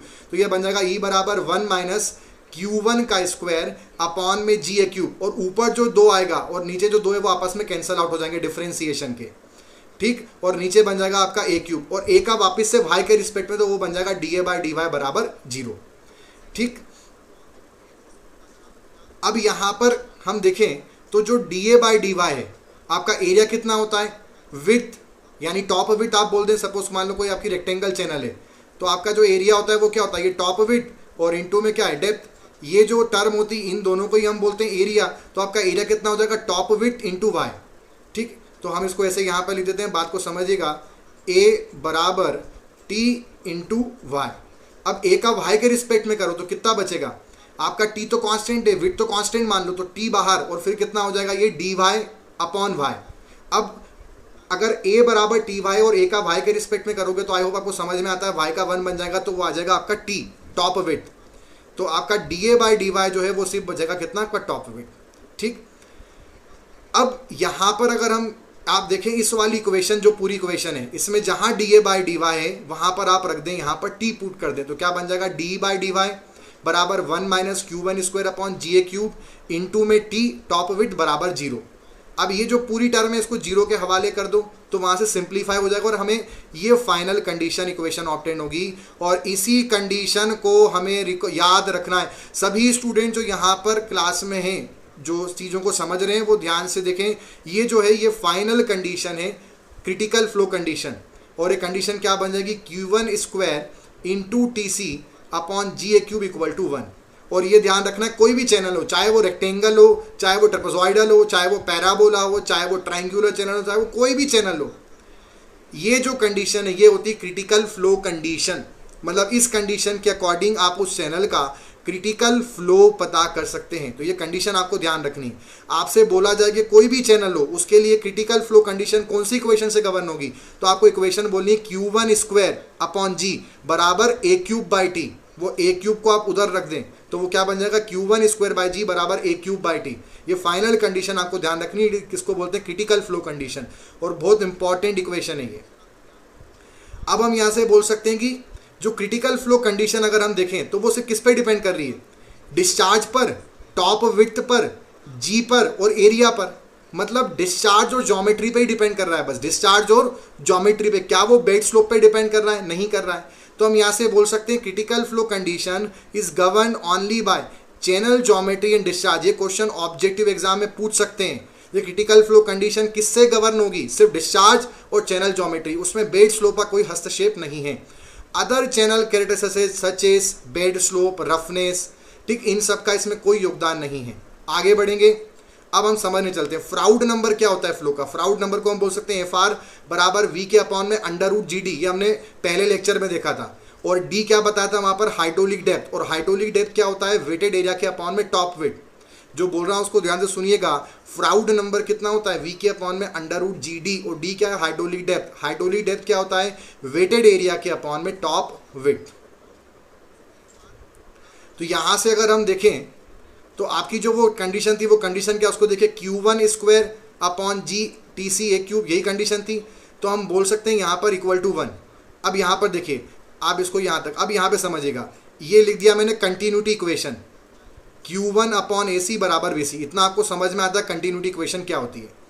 अब अगर मैं यहाँ पे लिखूँ ये कितना है, Q1 स्क्वायर, और इसमें से अगर मैं ए सी स्क्वायर ले लूँ तो क्या बन जाएगा, Q1 square upon A c square, और Q1 अपॉन ए सी को ने वी सी, तो मैं बोल सकता हूँ ये कितना बन जाएगा, वी सी का स्क्वायर अपॉन में जी, और एक को क्या बच जाएगा यहाँ पर, एक ए सी बच जाएगा बस, क्योंकि ए सी स्क्वायर में उसमें वी सी के लिए ले चुका। अब बचेगा ए सी, और ऊपर का जो टी सी है वो उसमें नीचे आ जाएगा। ठीक, इतना आई होप आपको समझ में आता है। अगर आप ध्यान से देखें तो आपका फ्राउड नंबर क्या था, वी के अपॉन में under root ji A by T. तो आप अगर ध्यान से देखें तो क्या ये फ्राउड नंबर का स्क्वायर नहीं है, तो ये हो गया फ्राउड नंबर का स्क्वायर बराबर 1, और फ्राउड नंबर बराबर 1। यहां से एक बात समझ में आई, क्या बात समझ में आई, क्रिटिकल फ्लो कंडीशन जो हम लेके चले थे उसी पर फ्राउड नंबर 1 आया, यानी कि क्रिटिकल फ्लो के लिए फ्राउड नंबर 1 की फ्राउड नंबर कितना होगा, 1 होगा। मतलब critical flow correspond to minimum specific energy. Critical flow जो होगा, क्रांतिक प्रवाह जो होगा, उस पर आपेक्षिक ऊर्जा कम होगी, और उसी कंडीशन पर फ्राउड नंबर कितना होगा, 1। ठीक, और हम ऐसा भी बोल सकते हैं कि अगर हम क्रिटिकल डेप्थ से नीचे आएंगे तो वो सब क्रिटिकल, वो सुपर क्रिटिकल कंडीशन बनेगी। उससे बताया था आपको कि क्रिटिकल डेप्थ से नीचे हो गए तो डेटम एनर्जी कम, काइनेटिक एनर्जी ज़्यादा, कंडीशन कहलाएगी सुपर क्रिटिकल, और फ्राउड नंबर 1 से ज़्यादा। और ऐसे ही अगर हम क्रिटिकल डेप्थ से ऊपर चलेंगे तो क्या देखने को मिलेगा, डेप्थ तो बढ़ेगी बट काइनेटिक एनर्जी क्या हो जाएगी, कम, और फ्राउड नंबर क्या हो जाएगा, 1 से कम। और ऐसी कंडीशन को हम क्या बोलते हैं, सब क्रिटिकल रीजन। आई होप आप सभी स्टूडेंट्स को यहाँ पर ये जो अभी हमने कॉन्सेप्ट डिस्कस करा है समझ में आया था। तो मैं आप सभी को रिकॉल करवाना चाहूँगा, बेटा सभी लोग मुझे यहाँ पर रिकॉल करें अपने माइंड में कि क्रिटिकल फ्लो कंडीशन क्या है किसी भी चैनल के लिए, कोई भी चैनल हो, क्रिटिकल फ्लो कंडीशन क्या होगी, Q1 स्क्वायर अपॉन जी बराबर ए क्यूब बाय टी। ये कंडीशन हमें ध्यान रखनी है। और क्रिटिकल डेप्थ पर क्या कम होगा, स्पेसिफिक एनर्जी कम होगा, और उस पर क्या होगा, फ्राउड नंबर 1 होगा। और क्रिटिकल डेप्थ पर ऊपर जाएंगे तो डेप्थ बढ़ेगी, काइनेटिक एनर्जी कम होगी, फ्लो कैसा होगा, सब क्रिटिकल, और फ्राउड नंबर 1 से कम। अगर क्रिटिकल डेप्थ से नीचे आएंगे तो डेप्थ क्या होगी, कम, काइनेटिक एनर्जी क्या होगी, ज़्यादा, फ्लो कैसा होगा, सुपर क्रिटिकल, और आपका फ्राउड नंबर क्या होगा, 1 से ज़्यादा।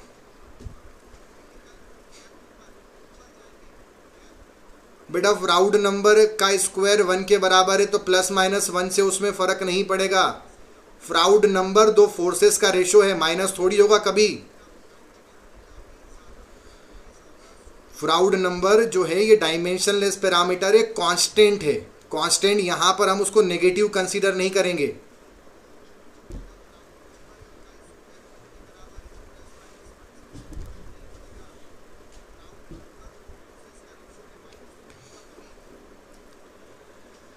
क्या आप सभी को इतना क्लियर हुआ?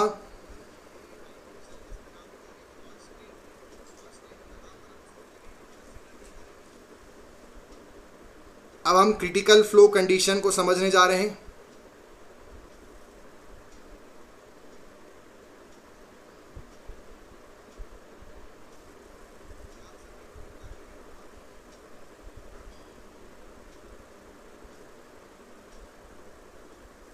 चलिए,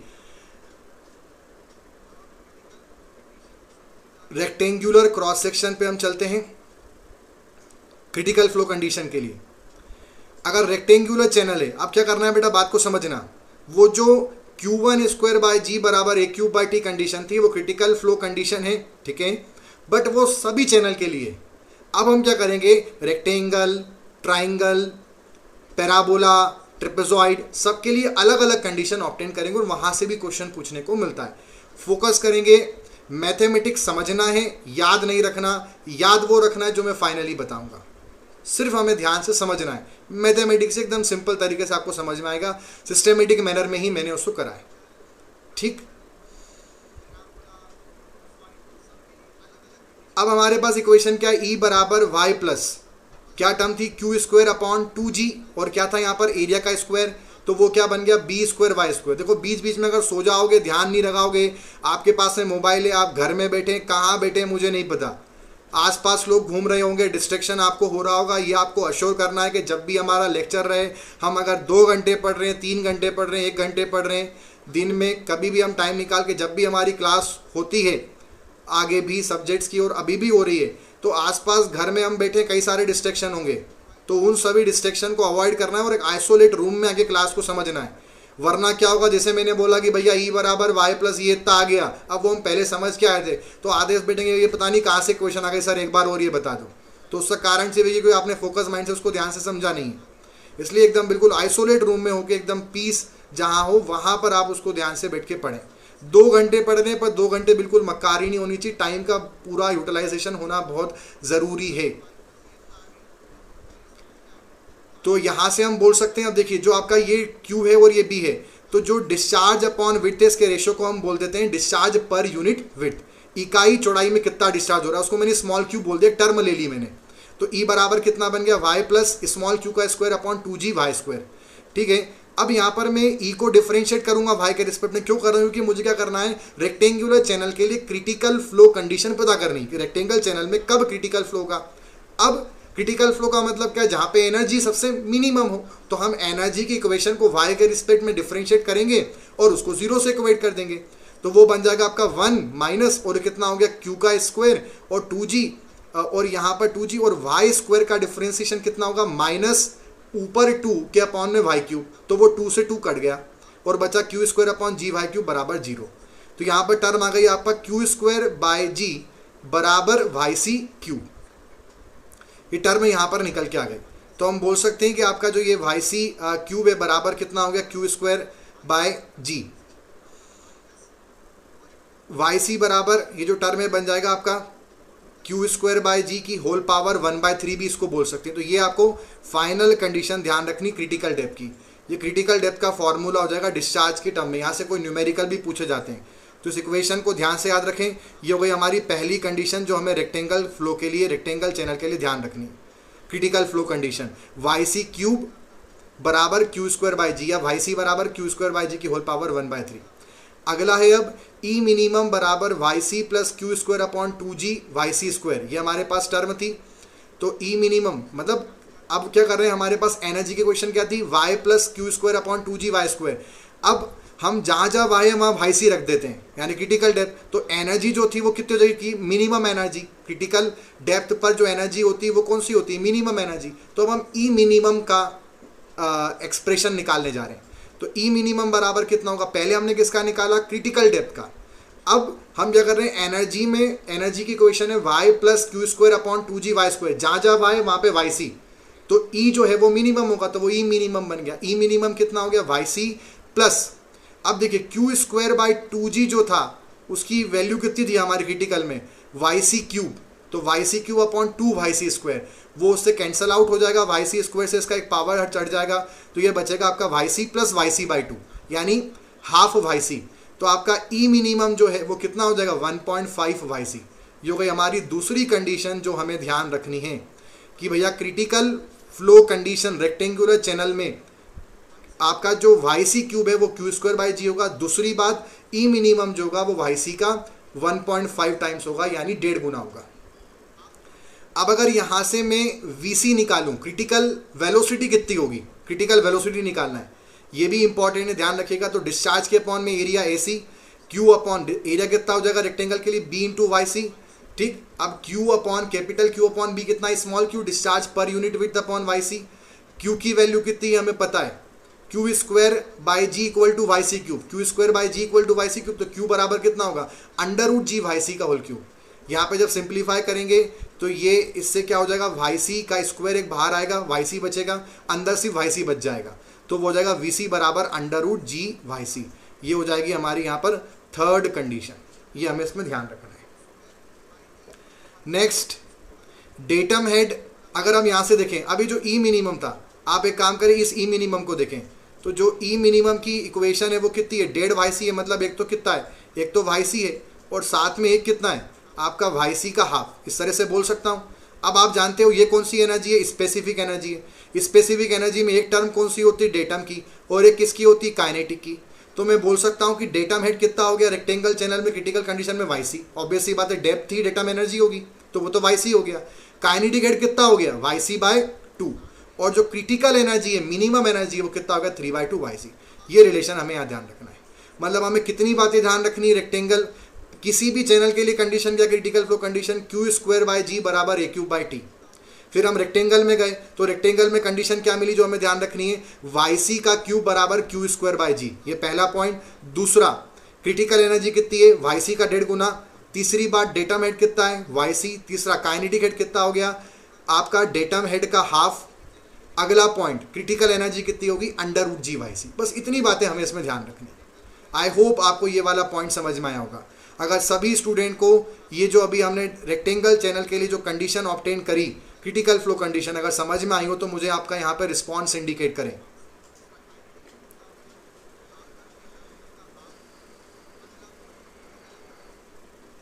अगर सभी स्टूडेंट्स को रेक्टेंगुलर चैनल का कंडीशन समझ में आया हो तो मुझे यहाँ पर आपका रिस्पॉन्स इंडिकेट करें।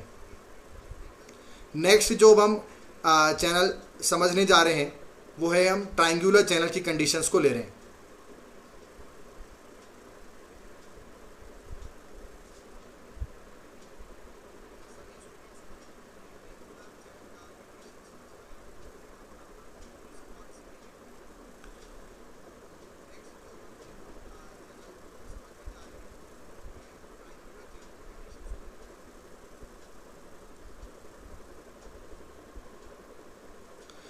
जो क्रिटिकल एनर्जी है वो टोटल एनर्जी नहीं है, आप बात को समझिएगा।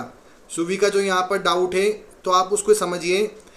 स्पेसिफिक एनर्जी क्या है, datum plus kinetic, total energy की बात यहाँ पर नहीं है। ओपन चैनल फ्लो में टोटल एनर्जी ही स्पेसिफिक एनर्जी, क्योंकि प्रेशर एनर्जी हम ले नहीं रहे, तो ऐसा भी हम बोल सकते हैं कि ओपन चैनल फ्लो में टोटल एनर्जी ही स्पेसिफिक एनर्जी है, और क्रिटिकल फ्लो पे उसी स्पेसिफिक एनर्जी को क्रिटिकल एनर्जी बोलेंगे। इस तरह से उस बात को समझिए।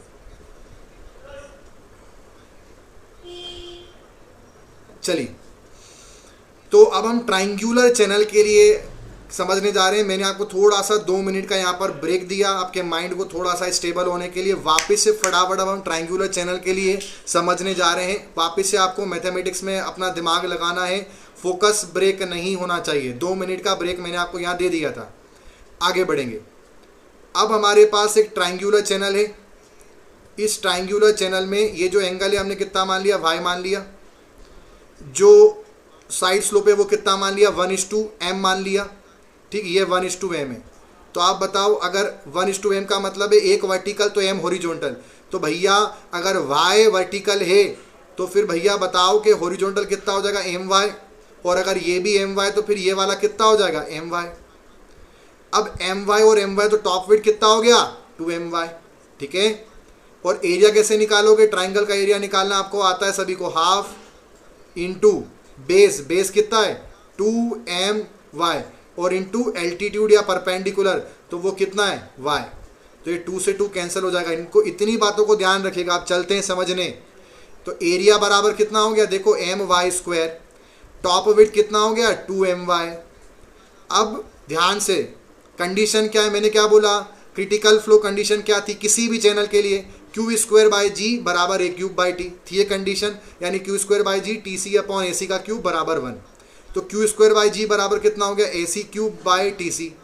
अब ए सी की वैल्यू कितनी है, एम वाई स्क्वायर, उसका होल क्यूब करो तो एम क्यूब और वाई की पावर 6। और चूंकि क्रिटिकल फ्लो की बात चल रही है इसलिए जहाँ जहाँ वाई आएगा वहाँ पे वाई सी रखो, क्रिटिकल फ्लो की बात चल रही है। तो एम क्यूब वाई सी की पावर 6। टी सी की वैल्यू कितनी है, 2m/y, तो वो कितना हो जाएगा 2m/c, कितना बन जाएगा एम स्क्वायर वाई सी की पावर 5 अपॉन 2। तो यहाँ से अगर हम देखेंगे तो वाई सी की वैल्यू कितना आ गई, 2q square upon G M square की होल पावर 1/5। ठीक, अब specific energy at critical water depth, अब स्पेसिफिक एनर्जी समझ चलते हैं। तो E बराबर कितना हो गया, वाई सी प्लस, ये आपका जो फॉर्मूला होता है स्पेसिफिक एनर्जी का, y C plus we square by 2g। तो ये कितना हो गया, y C plus Q square upon 2g a c square, ये जनरल इक्वेशन है हमारी। ठीक है, स्पेसिफिक एनर्जी की इक्वेशन क्या होती है, y plus we square by 2g kinetic head, और वाई सी, और कंटिन्यूटी इक्वेशन क्या बोलती है, वी सी बराबर डिस्चार्ज के अपॉन में एरिया, तो वो हो गया क्यू स्क्वायर के अपॉन में 2g ए सी स्क्वायर। अब यहाँ से देखेंगे तो ई सी बराबर कितना हो गया, वाई सी। ठीक, अब ये जो हमारे पास इक्वेशन है, इस इक्वेशन से आपको क्यू स्क्वायर बाई जी बाहर निकाल के लाना है। तो जब उसको सिंप्लीफाई करोगे, क्यू स्क्वायर बाई जी बाहर निकालोगे, उसको सिंप्लीफाई करोगे तो वो टर्म बनेगी G M square Y C की power 5 upon 2 into 2g M square Y C की पावर 4। जब उसको सिंप्लीफाई करोगे, ये ए सी स्क्वायर जो है उसको आप रख देना यहाँ से, तो एम स्क्वायर वाई सी की पावर 4, ये तो आपका ए सी स्क्वायर हो गया। और क्यू स्क्वायर की जो टर्म है वो आपने यहाँ से निकाली, कैसे निकाल ली भैया, वाई सी की power 5 upon G M square और वो 2q स्क्वायर नीचे, उस तरह से वो टर्म आ जाएगी। आप खुद करके देखो, यहाँ पे इसकी पावर 5 कर दो तो वाई सी की पावर 5 और जी एम स्क्वायर ऊपर, g M square Y C की पावर 5 अपॉन में 2, तो वो क्यू स्क्वायर आ जाएगा। वो इतना पूरा यहाँ पे हमने पुटअप कर दिया। सिंप्लीफाई करेंगे इसको, सब कैंसल आउट होगा और सिर्फ बचेगा वाई सी के पावर में 4, इतना बच जाएगा। तो इसी बराबर यहाँ पर कितना आ गया, 1.25 वाई सी, यानी क्रिटिकल एनर्जी जो है ट्रायंगुलर चैनल में वो कितना है, क्रिटिकल डेप्थ का 1.25 टाइम्स। ठीक है, और दूसरा इसकी जो कंडीशन है वो हल्की फुल्की याद कर लो, एग्जैक्ट तो आप याद नहीं कर पाओगे, इतना इंपॉर्टेंट नहीं है, कभी पूछा नहीं, रेयर अगर मान लो कभी पूछा जाए तो आप ऐसे याद कर लो कि भैया जैसे उसमें था क्या, उसमें क्या था, क्यू स्क्वायर बाय जी जो रेक्टेंगल का था, वाई सी का क्यूब बराबर या वाई सी बराबर क्यू स्क्वायर बाय जी की होल पावर 1/3, तो ट्राइंगल में 1/5 चलेगा, ऐसा कुछ आप याद कर लो, Q square upon G M square into 2 और इसकी पावर 1/5 चलेगी, मतलब रेक्टेंगल में चलेगा 1/3 और ट्राइंगल में चलेगा वाई सी का 1/5। और वहाँ पे जो क्रिटिकल एनर्जी थी वो था वाई सी का 1.5 गुना और यहाँ पर है वाई सी का 1.25 टाइम्स। इतना आप ध्यान रखें। आगे अगर इसमें और समझे, इसको इलोबरेट करें तो हम ऐसा बोल सकते हैं, देखिए यहाँ पर कि जो आपका फ्राउड नंबर है वो कितना होता है, v upon under root ji A by t, आपको पता है ये v upon under root g d hydraulic depth. अब v और एरिया कितना होता है ट्राइंगल का, एम वाई स्क्वायर अपॉन कितना हो गया 2my, सिंप्लीफाई करेंगे तो ये हो गया आपका v अंडर रूट 2 अपॉन जी वाई। तो ये कोई स्पेशल नहीं है, बस सिंपल के ट्राइंगल चैनल का हाइट आपका फ्राउड नंबर कैसे निकालते हैं। अब मैं वापस एक बार पीछे वाली क्वेश्चन में जा रहा हूँ, इस इक्वेशन इस कंडीशन को ध्यान से देखें। आपका EC जो है क्रिटिकल एनर्जी जो है वो है y C plus y c by 4। यहाँ से अगर मैं आपसे पूछूं तो आपका जो एनर्जी है वो क्या होता है, डेटम प्लस काइनेटिक, मतलब इतना जो टर्म है वो कौन सी एनर्जी, डेटम हेड, और इतनी जो है वो कौन सी एनर्जी है, काइनेटिक हेड। तो हम ऐसा भी बोल सकते हैं ट्राइंगल चैनल में डेटम हेड कितना होगा वाई सी, काइनेटिक हेड कितना होगा वाई सी बाय 4 और क्रिटिकल एनर्जी कितना हो जाएगा 5/4 वाई सी, यानी 1.25 वाई सी। ये भी आप यहाँ से ध्यान रखें। तो ट्राइंगुलर चैनल में हमें क्या ध्यान रखना है कि भैया वाई सी बराबर कितना होगा 2q square upon G M square की होल पावर 1/5। दूसरा ध्यान रखना है datum head y c, kinetic head y c by 4 और क्रिटिकल एनर्जी आपका 5/4 वाई सी होगा। ठीक, फ्राउड नंबर तो बस खाली यहाँ पर ये बताया कि फ्राउड नंबर आप कैसे निकाल सकते हैं, वो क्रिटिकल वाला कंडीशन का नहीं है। आगे बढ़ते हैं। आई होप आप सभी को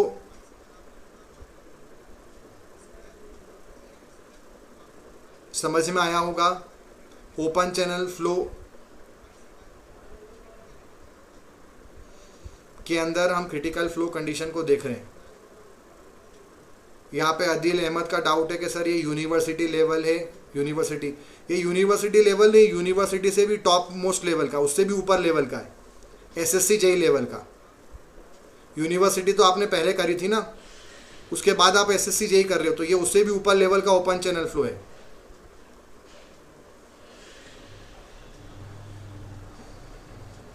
क्या सभी स्टूडेंट्स को यहां पर समझ में आया ट्रायंगुलर चैनल के लिए?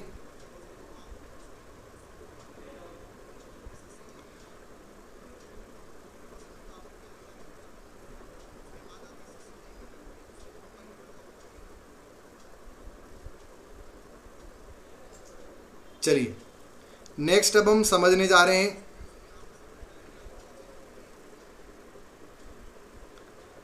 यहाँ पर स्टूडेंट का थोड़ा सा आज रिस्पांस मुझे कम मिल रहा है। बेटा ध्यान रखिए, अगर आप प्रॉपर तरीके से रिस्पांस नहीं करेंगे क्लास के अंदर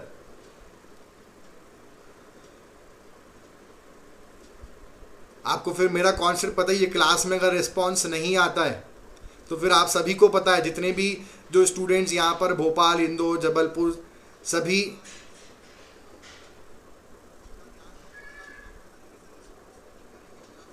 कि यहाँ पर स्टूडेंट्स मौजूद हैं, वो जानते हैं कि अगर आप क्लास में प्रॉपर रिस्पांस नहीं देते हैं तो फिर मेरा रिस्पांस क्या होता है।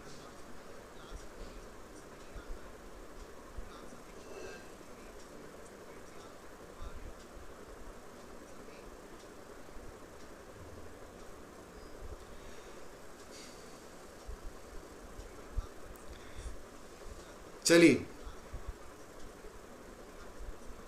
प्रतीक सोनी का डाउट है आज का टॉपिक थोड़ा कम समझ में आ रहा है। प्रतीक प्रॉपर तरीके से फोकस होकर समझिए, एनालिटिकल टॉपिक है, मैथमेटिक्स उसमें इन्वॉल्व है, थोड़ा सा आपको प्रॉब्लम उसमें आएगी।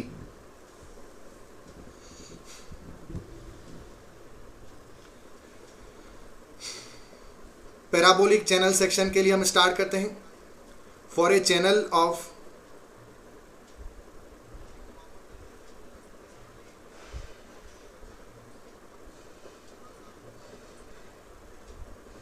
For a channel of parabolic section, if top width at the water surface is expressed at t बराबर ky की पावर 1/2।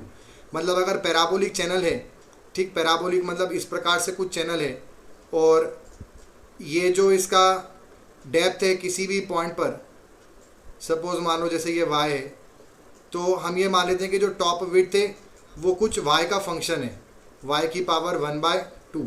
मतलब y अलग अलग होगा ना, सपोज जैसे मान लो कभी डेप्थ इतना हुआ तो टॉप विड्थ अलग होगी, कभी ये हुआ तो अलग होगी, कभी ये हुआ तो अलग अलग होगी। तो जो t है वो हमने मान लिया k बराबर y की पावर 1/2 पैराबोलिक रिलेशन है। तो क्रिटिकल डेप्थ का जो फाइनल पूरा सॉल्व करने की इक्वेशन कौन सी लेनी पड़ेगी, वही लेनी पड़ेगी, q² बराबर a3/t। और उस इक्वेशन में जहाँ a है वो a रखो, जो t आ रहा है वो t रखो और उसको पूरा सॉल्व करो मैथमेटिक्स से, ज्योमेट्री से, तो फाइनल ये रिलेशन निकल के आता है, yc बराबर 27 q²/8gk² की होल पावर 1/4। तो हमें पूरा याद नहीं रखना है, ये इक्वेशन हमें याद नहीं रखनी, बस हल्का फुल्का याद रखो कि पैराबोला में yc 1/4 चलता है। आपका रेक्टेंगल में कितना है 1/3, ट्राइंगल में कितना है 1/5 और यहाँ पर कितना है 1/4। और जब पूरा सिंप्लीफाई करते हैं तो जो yc निकल के आता है वो आता है 3/4 yc, 3/4 e। तो आप उल्टा बोलो e कितना हो जाएगा, उल्टा बोलो e कितना होगा, तो e हो जाएगा 4/3 yc। तो e जो है वो e की जो टर्म है वो आपकी बन जाएगी यहाँ पर 4/3 yc। और अगर इसको आप ब्रेक करें 4/3 yc को आप कैसे बोल सकते हैं, एक तो बोल सकते हैं yc और प्लस आप बोल सकते हैं yc के अपॉन में 3, ऐसा बोल सकते हैं आप 4/3 को। मतलब यहाँ पे देखें तो एक कौन होगी डेटम और एक कौन होगी काइनेटिक हेड। तो हम बोल सकते हैं पैराबोलिक चैनल में ई मिनिमम और yc में क्या रिलेशन हो गया, ई मिनिमम बराबर 4/3 yc। डेटा मेट कितना हो गया yc, काइनेटिक हेड कितना हो गया yc/3 और क्रिटिकल कितना हो गया 4/3 yc। एक बार रेक्टेंगल वाले का रिकॉल करो, रेक्टेंगल वाले के लिए कितना था, ई मिनिमम बराबर 3/2 yc, ट्राइंगल वाले के लिए कितना है 5/4 yc और पैराबोला वाले में कितना है 4/3 yc। ठीक, ये जो यहाँ पर ये पूरा डिराइव्ड रिजल्ट है, हमें एज इट इज याद रखना है, ये इक्वेशन हमें याद नहीं करनी है, हमें सिर्फ ये बात ध्यान रखनी है बस। ठीक, आई होप आपको यहाँ पे समझ रहे हो, वो डिराइव्ड रिजल्ट है, हमें उसमें नहीं जाना है, सिर्फ इतना हमें याद रखना है और ये टर्म्स हमें कुछ ध्यान रखनी है।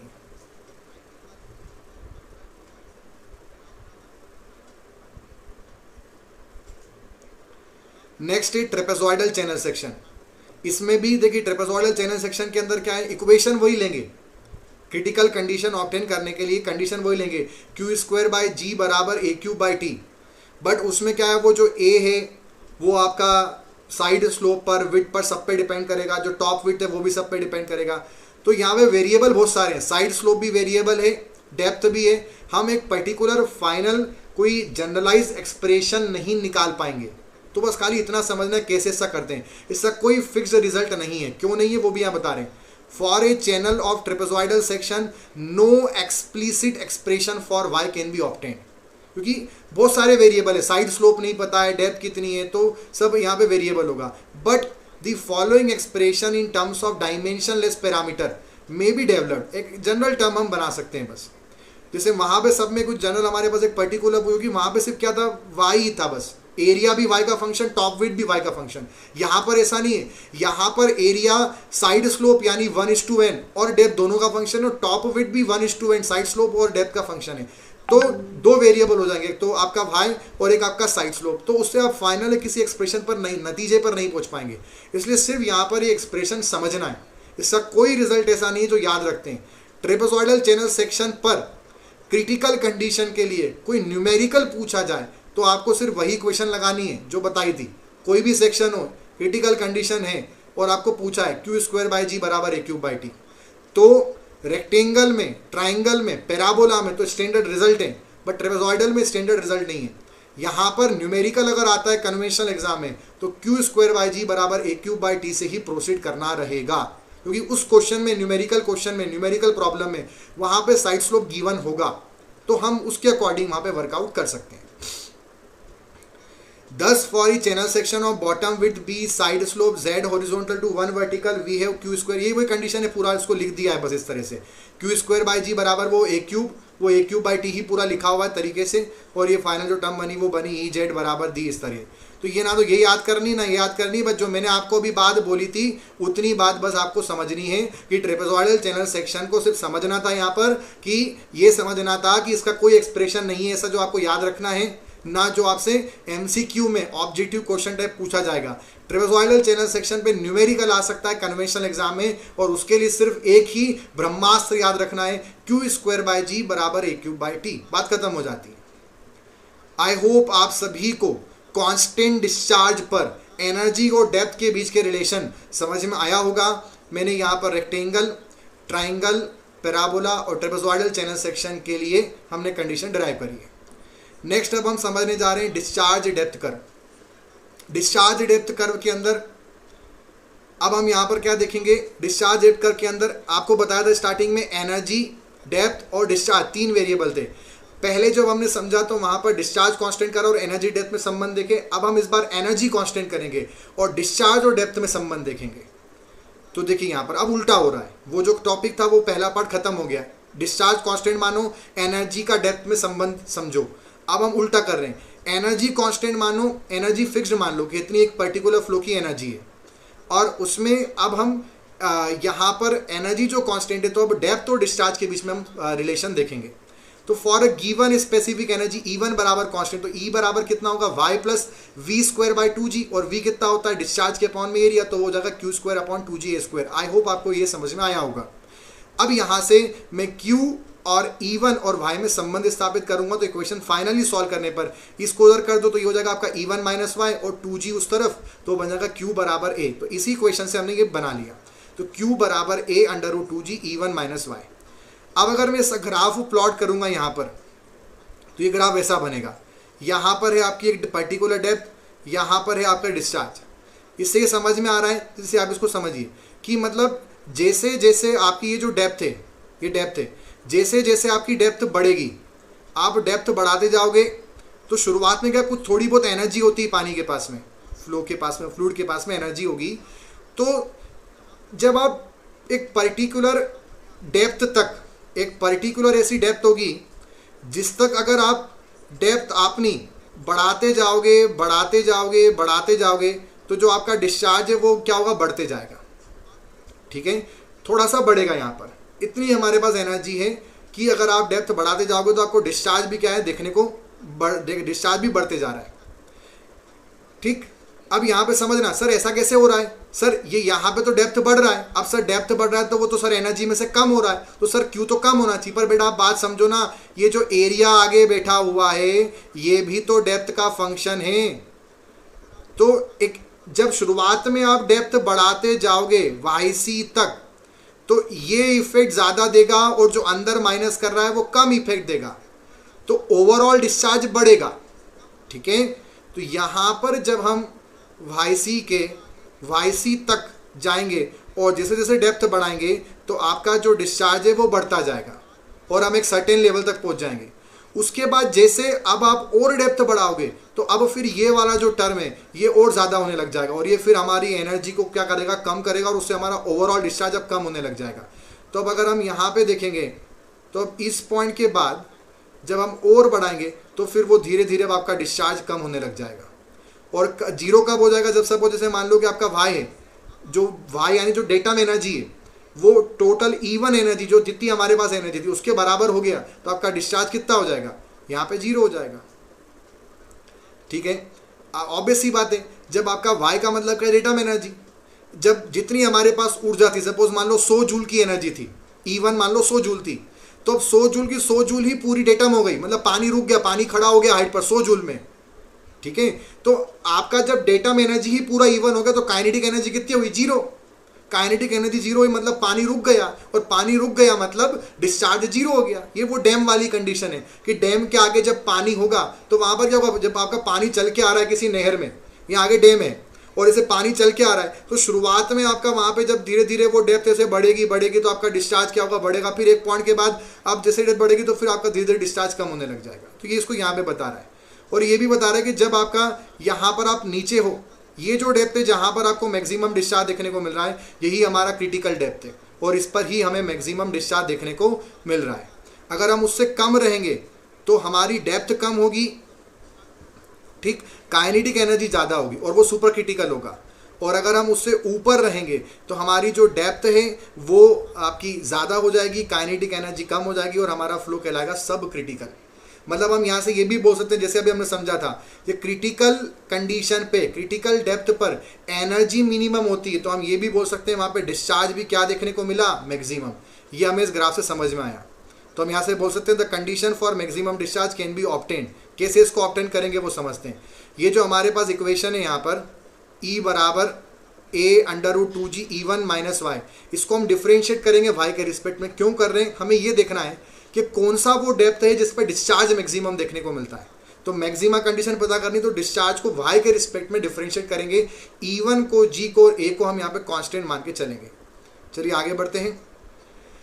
तो जब dQ/dy करेंगे पूरा वो टर्म है √2G, A खुद y का फंक्शन है, dA/dy √E1 minus y minus A/2 √E1 minus y। ये डिफरेंशिएशन है। आई होप आपको डिफरेंशिएशन आता है, इतना मैं मान के चलूंगा।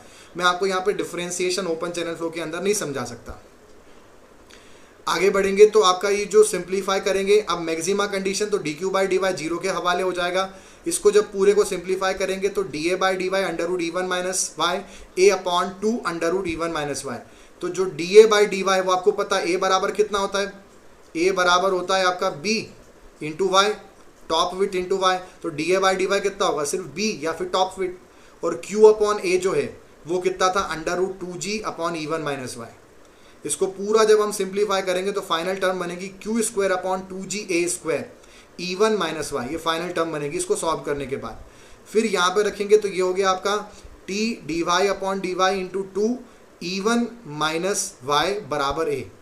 ये टर्म यहाँ से निकली और ये जो पूरी थी ये सब रखा तो फाइनल हमारे पास ये टर्म निकल के आया। dA/dy का मतलब है T dy/dy इंटू √ ये जो आपका E1 माइनस y है, ये पूरी टर्म जो है ये यहाँ पे 2 यहाँ चला जाएगा और √E1 minus y √E1 minus y E1 minus y बन जाएगा। तो E1 माइनस y का जो पूरा टर्म है वो है Q²/2GA²। सिंप्लीफाई करेंगे ये पूरी टर्म यहाँ पे निकल के आएगी। इसको सब्स्टिट्यूट करेंगे तो हमारे पास टर्म बनेगी final T into 2 into Q²/2GA³ बराबर 1, है ना। मतलब ये पूरा सिंप्लीफाई करने के बाद हमारे पास जो इक्वेशन फाइनल बनेगी वो बनेगी T इंटू 2 इंटू Q²/2GA³ बराबर 1। नेक्स्ट अगर इसको सिस्टेमेटिक वे में प्रेजेंट करें तो वो बनेगा Q² G TC/AC³ बराबर 1। अगर ध्यान से देखें तो आप ये समझे यही तो क्रिटिकल फ्लो कंडीशन थी कि जब Q² G किसी भी चैनल में A³ T के बराबर हो जाए, वही क्रिटिकल फ्लो कंडीशन है। मतलब यहाँ से ये भी समझ में आया कि जिस पर डिस्चार्ज मैक्सिमम होता है वही क्रिटिकल फ्लो कंडीशन है, और हमने पहले समझा था कि उसी पर एनर्जी कम होती है। मतलब यहाँ से समझ में आया कि फ्लो में जब भी ओपन चैनल फ्लो होगा एक ही ऐसी डेप्थ होगी जिस पर कम से कम एनर्जी में प्रवाह होगा और उसी पर मैक्सिमम डिस्चार्ज देखने को मिलेगा। अगर उससे कम डेप्थ हुआ तो काइनेटिक एनर्जी ज़्यादा होगी, फ्लो कंडीशन सुपर क्रिटिकल होगी, और उससे ज़्यादा डेप्थ हुई तो काइनेटिक एनर्जी कम होगी और फ्लो कंडीशन सब क्रिटिकल कहलाएगी। तो यहाँ से समझ में आता है hence the critical flow condition also correspond to maximum discharge in a channel for fixed specific energy. अगर एनर्जी कांस्टेंट हो तो डिस्चार्ज ज़्यादा मिलेगा क्रिटिकल फ्लो कंडीशन में, और अगर डिस्चार्ज कांस्टेंट हो तो कम से कम एनर्जी में फ्लो हो जाएगा। ये दो बात हमें यहाँ पे समझ में आई। आगे बढ़ते हैं, effect of discharge on specific energy curve. Result Pratik का यहाँ पे डाउट है, रिजल्ट दोनों का सेम है। हाँ, तो प्रतीक ये हमने पता करा, हमें ये समझ में आया कि रिजल्ट सेम आए। मतलब ये क्रिटिकल फ्लो, अगर आपका डिस्चार्ज कांस्टेंट है तो कम से कम एनर्जी में फ्लो होगा, उससे क्रिटिकल फ्लो बोलेंगे। और अगर आपका एनर्जी कांस्टेंट है तो आपका मैक्सिमम डिस्चार्ज आपको देखने को मिलेगा क्रिटिकल फ्लो कंडीशन पर। Effect of discharge on the specific energy curve. अब हम फाइनली समराइज कर रहे हैं इसको, इन चीज़ों को समझेगा। इस अगर मैं थोड़ा सा आपको बताऊं तो आपने रेक्टेंगल चैनल के लिए आपने क्या क्वेश्चन देखी थी, YC बराबर जो आपका क्रिटिकल फ्लो डेप्थ थी वो थी Q²/G, ये देखा था। तो क्या मैं ऐसा बोल सकता हूं कि अगर जैसे आप डिस्चार्ज बढ़ाते जाओगे तो आपका जो क्रिटिकल डेप्थ है जिस पर वो फ्लो हो पाएगा, जिस पर मैक्सिमम डिस्चार्ज मिल पाएगा, वो भी क्रिटिकल डेप्थ भी बढ़ती रहेगी। मतलब सपोज जैसे मान लो डिस्चार्ज कम है तो कम ही गहराई पर क्रिटिकल कंडीशन मिल जाएगी। सपोज मान लो कुछ भी 1 मीटर पर डिस्चार्ज बढ़ाया तो अब 1 मीटर पे क्रिटिकल कंडीशन नहीं मिलेगी, अब कुछ 1.5 मीटर पे मिलेगी। डिस्चार्ज और बढ़ाया तो अब शायद 2 मीटर पे मिलेगी, डिस्चार्ज और बढ़ाया तो अब शायद 2.5 मीटर पे मिलेगी। मतलब जैसे जैसे डिस्चार्ज बढ़ाओगे ऐसे ऐसे क्रिटिकल डेप्थ भी बढ़ती जाएगी।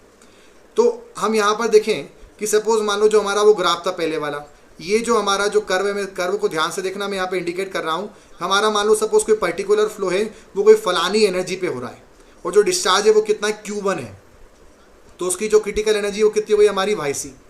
अब अगर मान लो कि डिस्चार्ज आपका बढ़ा, डिस्चार्ज बढ़ा Q2 हो गया, तो फिर YC क्या होगा, बढ़ेगा, मतलब हल्का सा ऊपर आ जाएगा।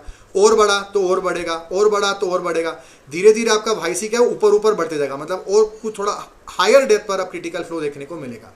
तो ऐसे अलग अलग कर्व हमें मिलते जाएंगे, और वो जो लाइन होती है ये वाली लाइन, इसको हम बोलेंगे क्रिटिकल डेप्थ लाइन। मतलब अलग अलग डिस्चार्ज का अलग अलग एक फलाना क्रिटिकल डेप्थ होता है। जिसे डिस्चार्ज कम होगा तो कम पे क्रिटिकल डेप्थ देखने को मिलेगा, कम पे क्रिटिकल फ्लो देखने को मिलेगा, और डिस्चार्ज अगर बढ़ाएंगे तो ज़्यादा पे क्रिटिकल फ्लो देखने को मिलेगा। इसके ऊपर जाएंगे तो सब क्रिटिकल फ्लो होगा, और उसके नीचे आएंगे तो आपका सुपर क्रिटिकल फ्लो रीजन होगा डेफिनेटली। ठीक है, तो हम यहाँ से ये कंक्लूड कर सकते हैं कि जैसे जैसे आपका डिस्चार्ज बढ़ता है, ठीक है, डिस्चार्ज बढ़ेगा तो स्पेसिफिक एनर्जी जो कर्व है वो कहाँ शिफ्ट होगा, नीचे की तरफ कि ऊपर की तरफ, तो it will shift right upward. And difference between alternate depth, जैसे अगर देखोगे तो पहले अल्टरनेट डेप्थ की डिफरेंस ये थी, फिर दूसरे वाले के लिए अल्टरनेट डेप्थ की डिफरेंस ये हो गई, फिर उस वाले के लिए फिर अल्टरनेट डेप्थ की डिफरेंस ये हो गई। मतलब जैसे जैसे डिस्चार्ज बढ़ेगा इस आपका स्पेसिफिक एनर्जी जो कर्व है वो राइट में ऊपर की तरफ शिफ्ट होगा, और दूसरा अल्टरनेट डेप्थ के बीच की जो दूरी है वो क्या हो जाएगी, कम होती जाएगी। मतलब y1 बढ़ते जाएगा, जो सब क्रिटिकल डेप्थ थी वो बढ़ते जाएगी, y1 बढ़ते जाएगा, और जो y2 है वो कम होता जाएगा। ऐसा भी बोल सकते हैं the discharge occur for which given specific, मतलब एक अगर मान लो डिस्चार्ज अगर गिवन है तो क्रिटिकल फ्लो में एनर्जी कम रहेगी, और ऐसा भी बोल सकते हैं कि अगर मान लो आपकी एनर्जी गिवन है तो क्रिटिकल फ्लो कंडीशन में डिस्चार्ज क्या होगा, मैक्सिमम। मतलब कुल मिलाकर हम ये बोल सकते हैं क्रिटिकल डेप्थ में, क्रिटिकल फ्लो कंडीशन में कम से कम एनर्जी में मैक्सिमम डिस्चार्ज देखने को मिलेगा। ठीक है, आई होप आप सभी को ये वाला पॉइंट समझ में आया होगा। अगर जो भी स्टूडेंट यहाँ पर मुझसे कनेक्टेड है उनको ये वाला टॉपिक समझ में आया तो मुझे यहाँ पे अपना रिस्पॉन्स इंडिकेट करें। अब मैं आपको उसको थोड़ा सा समझाने जा रहा हूँ यहाँ पर, एक पर्टिकुलर इसको हम प्रैक्टिकली कैसे लाइफ में कनेक्ट कर सकते हैं। अगर सभी को समझ में आया तो आपका रिस्पॉन्स यहाँ पर मुझे इंडिकेट करें। मैं थोड़ा सा इसको आपको प्रैक्टिकली कुछ समझाने जा रहा हूँ।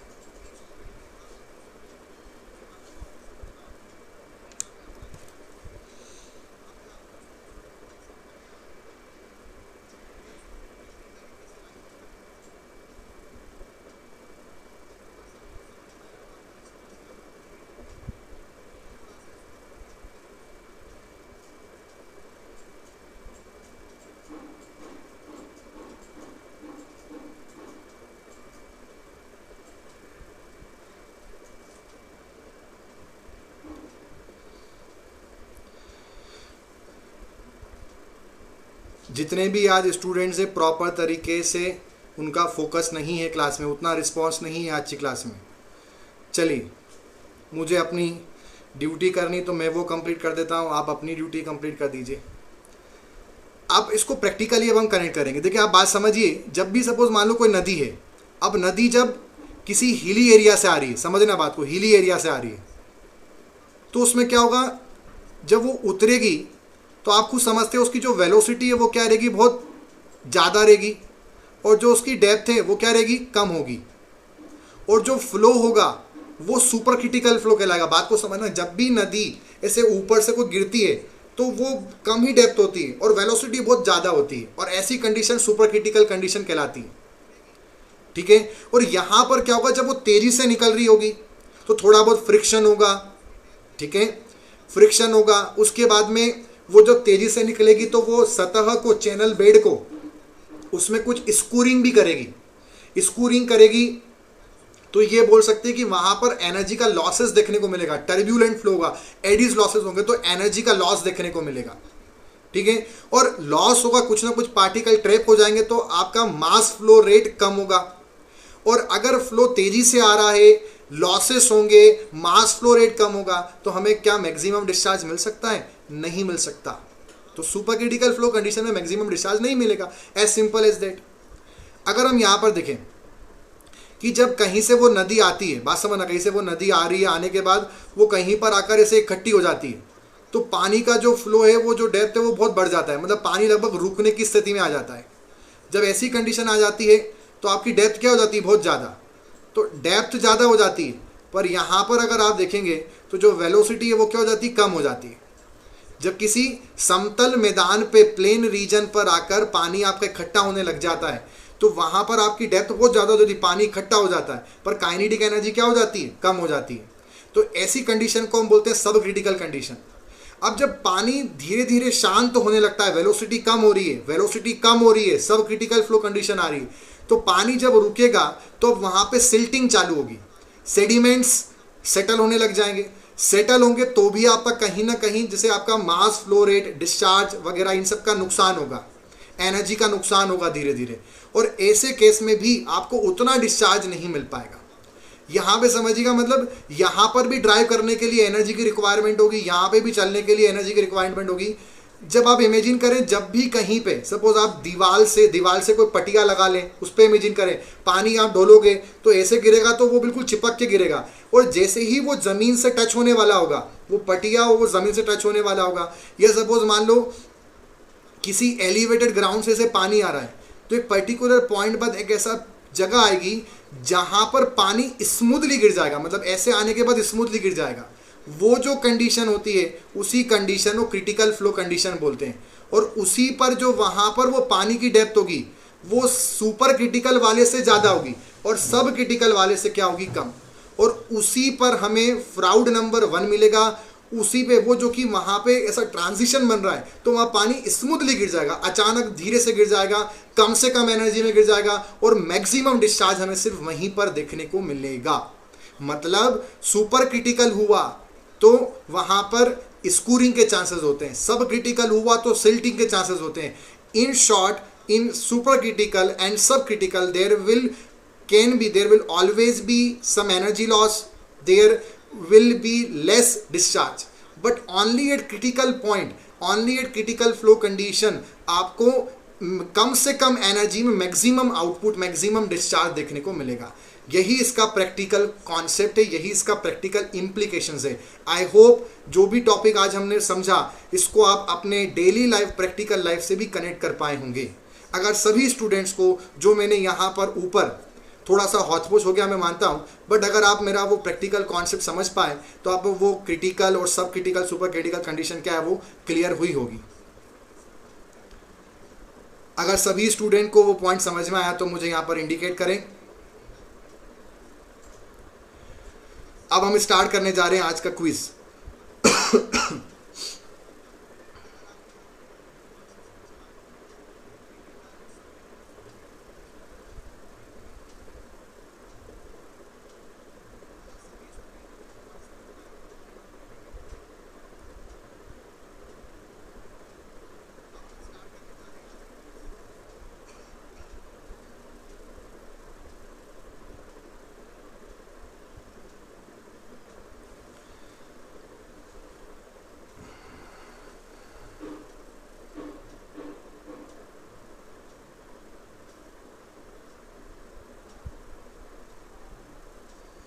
ये लाइंड कैनाल के लिए भी होगी और अनलाइंड कैनाल के लिए भी होगी। बस ये कि हम जो लाइंड कैनाल है उसके अंदर हम स्कूरिंग को डिफाइन नहीं कर सकते, बट ये वहाँ पे भी कुछ ना कुछ आपका लॉसेस देखने को मिलेगा। जब आपका वेलोसिटी ज़्यादा होगी तो आप समझो, वेलोसिटी ज़्यादा होगी तो फ्लो भले आपका सुपर क्रिटिकल है, वेलोसिटी ज़्यादा डेप्थ कम, फ्लो सुपर क्रिटिकल है। बट आपको ये भी ध्यान रखना है कि जब वेलोसिटी ज़्यादा है तो ऐसे कंडीशन में वहाँ पे टर्ब्यूलेंसी भी आएगी, और टर्ब्यूलेंसी होगा तो लॉस तो देखने को मिलेगा ही मिलेगा। तो आपको मैक्सिमम डिस्चार्ज तो मिल ही नहीं सकता ना वहाँ पर सुपर क्रिटिकल में कभी भी।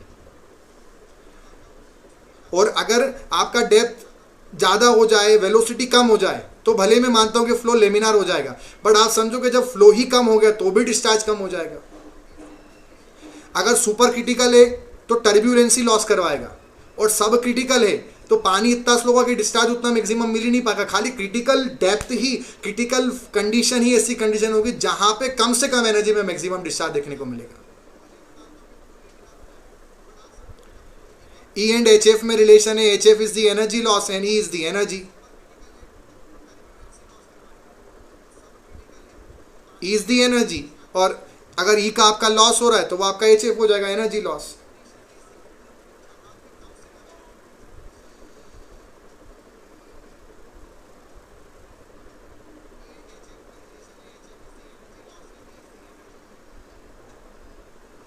हम क्विज स्टार्ट करते हैं।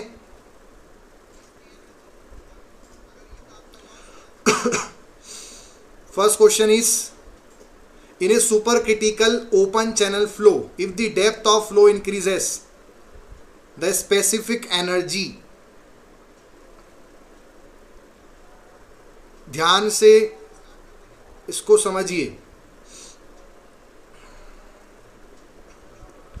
In supercritical open channel flow, if the depth of the flow increases,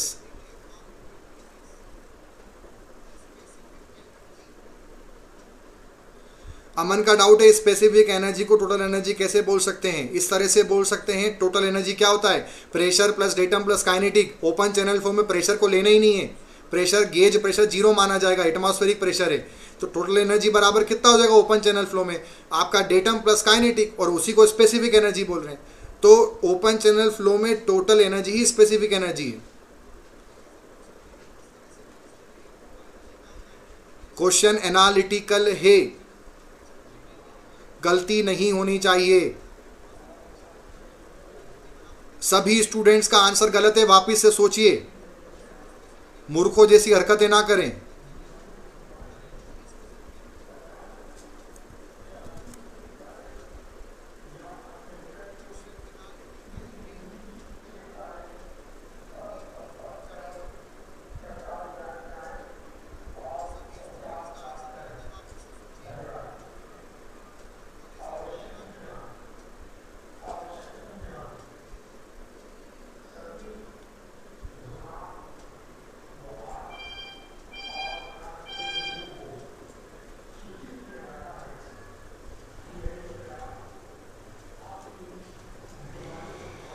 question को समझिए, क्वेश्चन क्या है। क्वेश्चन में क्या बोला है, super critical open channel flow, ये आपका क्रिटिकल है। ठीक, ये आपका क्रिटिकल है, तो इसके नीचे क्या होगा, सुपर क्रिटिकल। अब समझो उसको ध्यान से, सुपर क्रिटिकल में अगर डेप्थ ऑफ फ्लो, यहां पर क्या प्लॉट करते हैं, डेप्थ, यहां पर क्या होती है, एनर्जी, यहां पर होती है एनर्जी। अब समझो उसको, अगर आपका डेप्थ ऑफ फ्लो बढ़ेगा, मतलब ये डेप्थ ऑफ फ्लो है, फिर अब इधर जाऊंगा तो डेप्थ ऑफ फ्लो और कम होगा, इधर आओ, डेप्थ ऑफ फ्लो बढ़ाओ, सुपर क्रिटिकल रीजन में अगर डेप्थ ऑफ फ्लो बढ़ेगा, बढ़ाओ डेप्थ ऑफ फ्लो, बढ़ाओ उसको, तो एनर्जी कम हो रही है कि बढ़ रही है, सही आंसर क्या होगा, decrease. Super critical open channel flow में डेप्थ ऑफ फ्लो बढ़ाओगे, मतलब इस तरफ आओ क्रिटिकल की तरफ, तो स्पेसिफिक एनर्जी कम होगी ना। आई होप आप सभी को समझ में आया हो। सभी को समझ में आया तो यहां पर मुझे आपका रिस्पॉन्स इंडिकेट करें।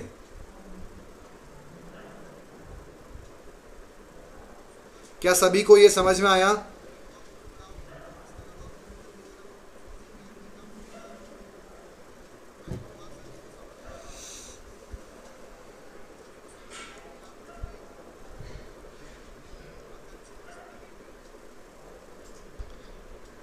अगला क्वेश्चन है, the depth of the water in an open channel is less than the critical depth.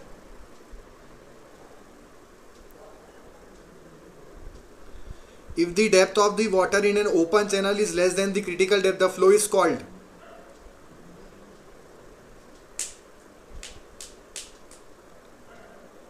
Open channel के अंदर अगर डेप्थ कम होती है क्रिटिकल डेप्थ से तो क्या बोलेंगे? बड़ा सिंपल क्वेश्चन है।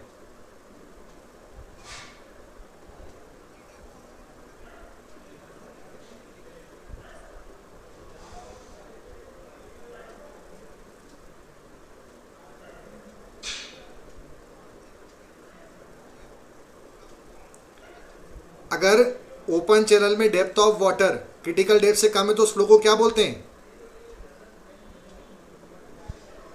Super critical flow. और सुपर क्रिटिकल फ्लो का क्या नाम था? Torrential flow, rapid flow, shooting flow, ये हमने पढ़ा था। और अगर उल्टा पूछें, depth of water open channel flow में क्रिटिकल डेप्थ से ज़्यादा है तो उसे क्या बोलेंगे? सब क्रिटिकल फ्लो या फिर ट्रैंक्विल या फिर स्ट्रीमिंग। और अगर depth of water open channel में क्रिटिकल डेप्थ के बराबर है तो उसे क्या बोलेंगे? Critical flow.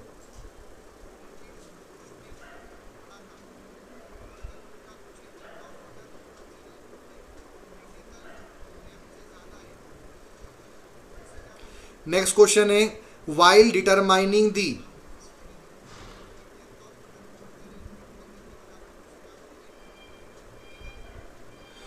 अंकित शर्मा यहां पर बोल रहे हैं सी आंसर होगा। बेटा सी आंसर कैसे होगा? वहां पे बोला है depth is less than critical depth. अगर डेप्थ क्रिटिकल डेप्थ से कम है तो फ्लो सुपर क्रिटिकल होगा। और सुपर क्रिटिकल का एक और नाम बताया था, सुपर क्रिटिकल मतलब तेज निकल रहा है, तेज निकल रहा है मतलब टॉर्क बनेगा, टॉर्क बनेगा तो नाम टोरेंशियल से याद रखो, ऐसा बताया था आपको।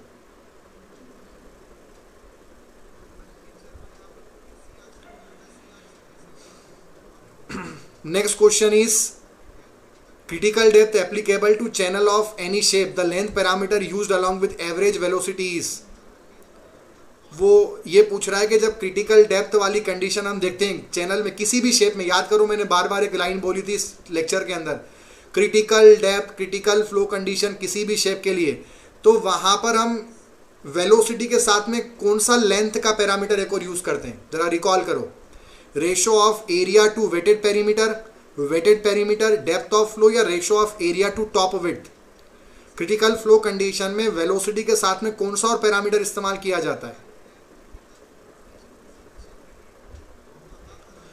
अरे अनिल भैया बात को समझो, यहां पर क्या बोल रहा है? Critical flow condition Q square by G बराबर ए क्यूब बाई टी। उस कंडीशन में क्या यूज करा तुमने? पेरीमीटर यूज करा क्या? ये आज के लेक्चर पे क्वेश्चन है। क्रिटिकल फ्लो कंडीशन के अंदर वेलोसिटी के साथ में हमने क्या इस्तेमाल करा? टॉप विड्थ हमने यूज करा है। अगर आप देखें तो टर्म क्या बनेगी? हाइड्रोलिक डेप्थ वेलोसिटी के साथ में। क्रिटिकल डेप्थ कंडीशन के अंदर साथ में हमने क्या यूज करा? टॉप विड्थ कंडीशन यूज करी है। टॉप विड्थ और एरिया का रेशो, ए और टॉप विड्थ दोनों चीजें आती है ना, तो सही आंसर होगा इसका ratio of area to top width. Q square by G बराबर A cube by T.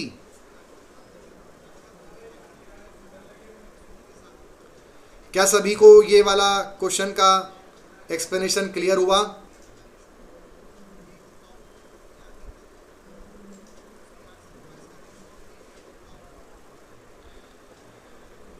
Next question is the term alternate depth in open channel flow refers to दी।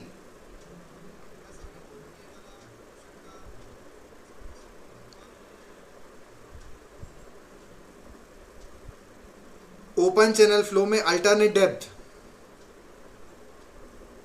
ये क्वेश्चन किसी का भी गलत नहीं होना चाहिए।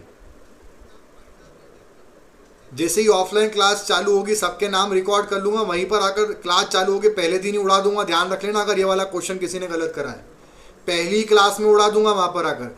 चाहे जबलपुर में क्लास हुई मेरी, मैं याद रखूंगा, पूरा नाम नोट कर लूंगा यहाँ से। इंदौर हुआ तो इंदौर, भोपाल हुआ तो भोपाल।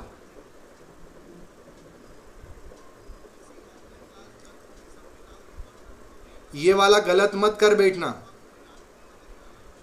लोग गलत करने के चक्कर में, एक ने सी आंसर दिया सभी सी कर रहे हैं। रीजन भी पूछूंगा उस समय, ध्यान रखना ये चीज। सभी ने सी कर दिया है। क्या होगा इसका आंसर? अल्टरनेट डेप्थ का मतलब क्या होता है? ऐसी डेप्थ जहां पर आपकी स्पेसिफिक एनर्जी क्या होती है? Same for a given discharge. Depth having the same specific energy for a given discharge. Next आते हैं, which of the following expression represent the critical state of flow in non rectangular channel.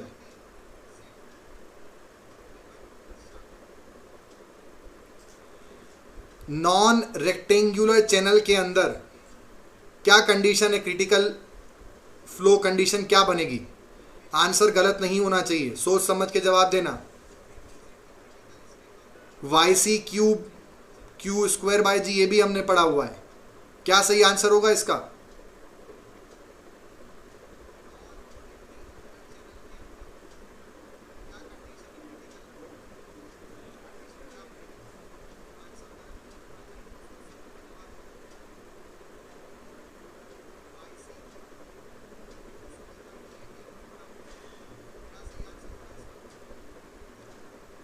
Nishant Singh ने answer दिया Q square by G बराबर ए bye T cube. Nishant कौन सा lecture देख रहे थे? फोकस माइंड से 2 घंटे की क्लास होती, फोकस माइंड से पढ़ा करो। इसीलिए कहता हूं मैं कि जो आप ध्यान से पढ़ोगे तो उसको यही तो आपका वो आपको बताएगा कि हाँ आपने जो सर पढ़ाया 2 घंटे, और जो 2 घंटे सर हमने पढ़ाया अभी इस लॉकडाउन पीरियड के अंदर, जो आज हमने ओपन चैनल फ्लो पढ़ा सर, उससे हमारे 10 में से इतने क्वेश्चन बन गए। तो आपको कॉन्फिडेंस गेन होगा कि हाँ हमें समझ में आ रहा है। तो इसका आंसर क्या होगा? क्यू स्क्वायर बाय जी बराबर ए क्यूब बाय टी। हम डिराइव कर चुके हैं। चलिए आगे बढ़ेंगे। In a rectangular channel the ratio of the specific energy at critical depth EC to the critical depth Y C is. Rectangular channel के लिए, आयताकार चैनल के लिए स्पेसिफिक एनर्जी और क्रांतिक गहराई का अनुपात क्या होगा? 2, 1, 1.5 और 1.25।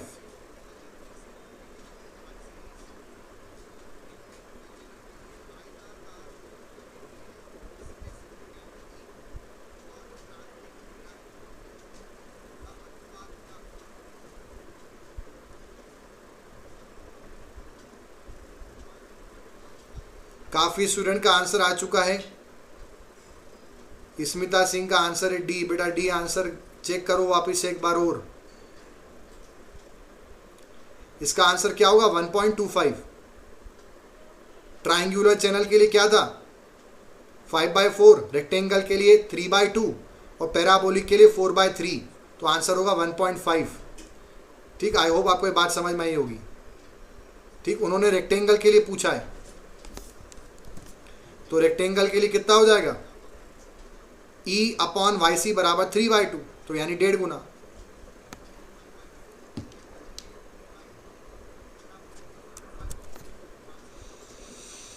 नेक्स्ट है for critical flow in a rectangular channel for a discharge per unit length of 25 cubic, the critical depth will be discharge per unit length या discharge per unit width.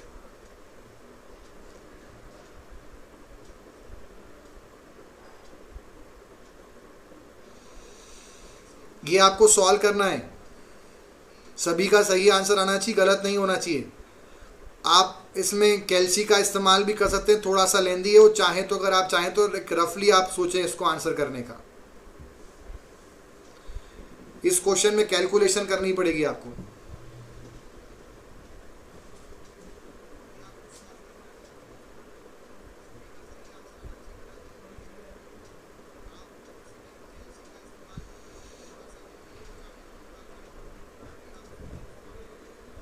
मैं आपको टाइम दे रहा हूं यहां पर, आप अपना टाइम लें। 1 मिनट का मैं टाइम आपको यहां प्रोवाइड करूंगा।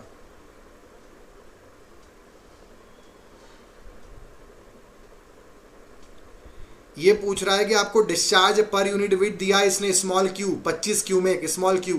क्रिटिकल डेप्थ पूछ रहा है रेक्टेंगुलर चैनल के लिए। याद करो कि इक्वेशन आपको बताई थी, क्या इक्वेशन थी वो रेक्टेंगुलर चैनल के लिए? वाईसी की इक्वेशन क्या थी?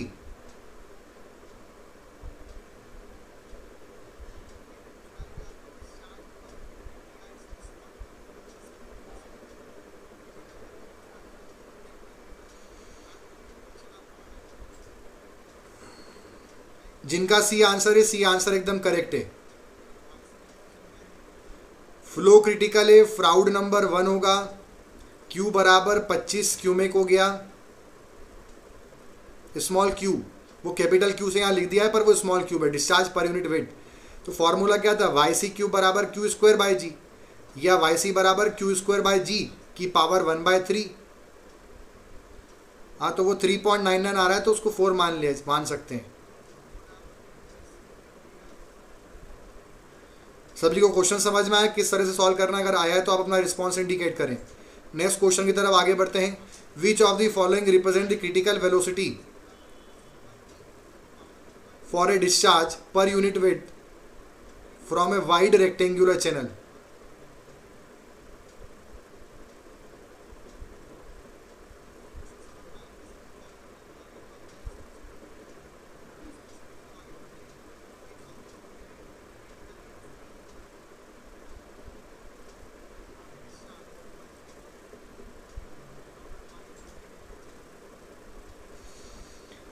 Critical velocity for a discharge per unit weight from a wide rectangular channel. Actually थोड़ा सा क्वेश्चन में यहाँ पर एक गलती, ये क्रिटिकल डेप्थ आएगा यहाँ पर। Critical depth for the discharge per unit weight from a wide rectangular channel, तो it will be Q square by G की होल पावर 1/3।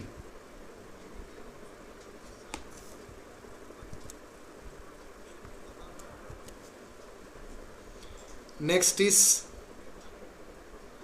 तो आई होप आप सभी को आज का लेक्चर समझ में आया होगा। देखिए, दूसरा चीज़ मैं भी आप सभी को यहाँ पे बोलना चाहूँगा कि एक तो थोड़ा सा ध्यान रखिए, जो भी आपके ऐसे जो फ्रेंड्स हैं जो एईसी पे नहीं पढ़ते हैं, उनको भी अगर लेक्चर वगैरह देखना है तो उनको भी आप मैसेज कम्युनिकेट करिए कि एईसी की लाइव क्लास स्टार्ट हुई हैं। ठीक है, जितने ज़्यादा स्टूडेंट होंगे तो क्या है, जो हम क्विज कर रहे हैं, जितने ज़्यादा स्टूडेंट होंगे उतना इंटरेक्शन ज़्यादा बढ़ेगा। और अगर आप लोग ध्यान से चीज़ों को पढ़कर अगर प्रॉपर तरीके से चीज़ें करेंगे, मतलब ध्यान से पढ़ेंगे, प्रॉपर आपकी अटेंडेंस रहेगी, तो ही मैं क्लासेस कंटिन्यू करूँगा। आपको भी पता है कि जो हम क्विज कंटिन्यू कर रहे थे हमारे एईसी के ऐप पर, तो बच्चों ने वहाँ पे ढंग से पार्टिसिपेट नहीं करा तो हमने क्विज को बंद कर दिया। ऐसे ही अगर आप लाइव क्लासेस में कभी 100 बच्चे हैं, कभी 95 हैं, कभी कुछ हैं, तो ऐसे केसेस में फिर ये चीज़ें मैं भी कंटिन्यू नहीं करूँगा। ठीक है, तो आप ये ध्यान रखिए इसमें कि चीज़ों को थोड़ा सा प्रॉपर तरीके से सिस्टमेटिक लेके लें। और जो AC प्लस का जो आपका जो AC प्लस का हमारा चैनल है, इसको लाइक करें और सब्सक्राइब करें। और आपके जो भी दूसरे फ्रेंड्स लोग हैं उन सभी को आप कम्युनिकेट करिए कि ऐसी कुछ क्लास स्टार्ट हुई हैं। नेक्स्ट हो सकता है कि मैं ओपन चैनल फ्लो के बाद में, अभी ओपन चैनल फ्लो के बाद में कुछ टाइम के बाद विजय सर आने वाले हैं आप सभी के सामने। विजय सर हाइड्रोलॉजी का लेक्चर लेके आने वाले हैं।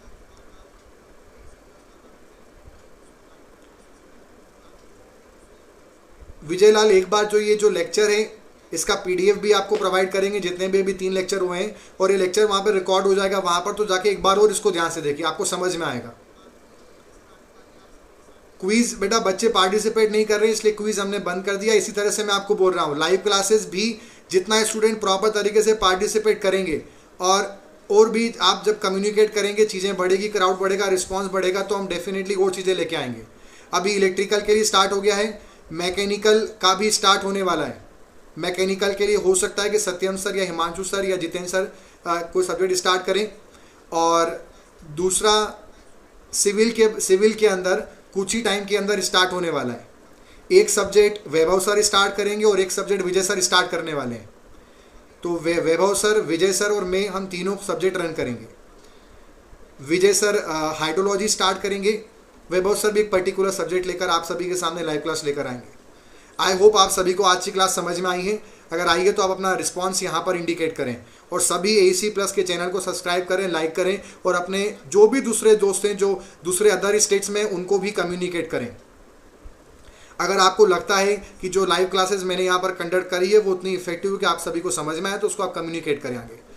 Thank you so much.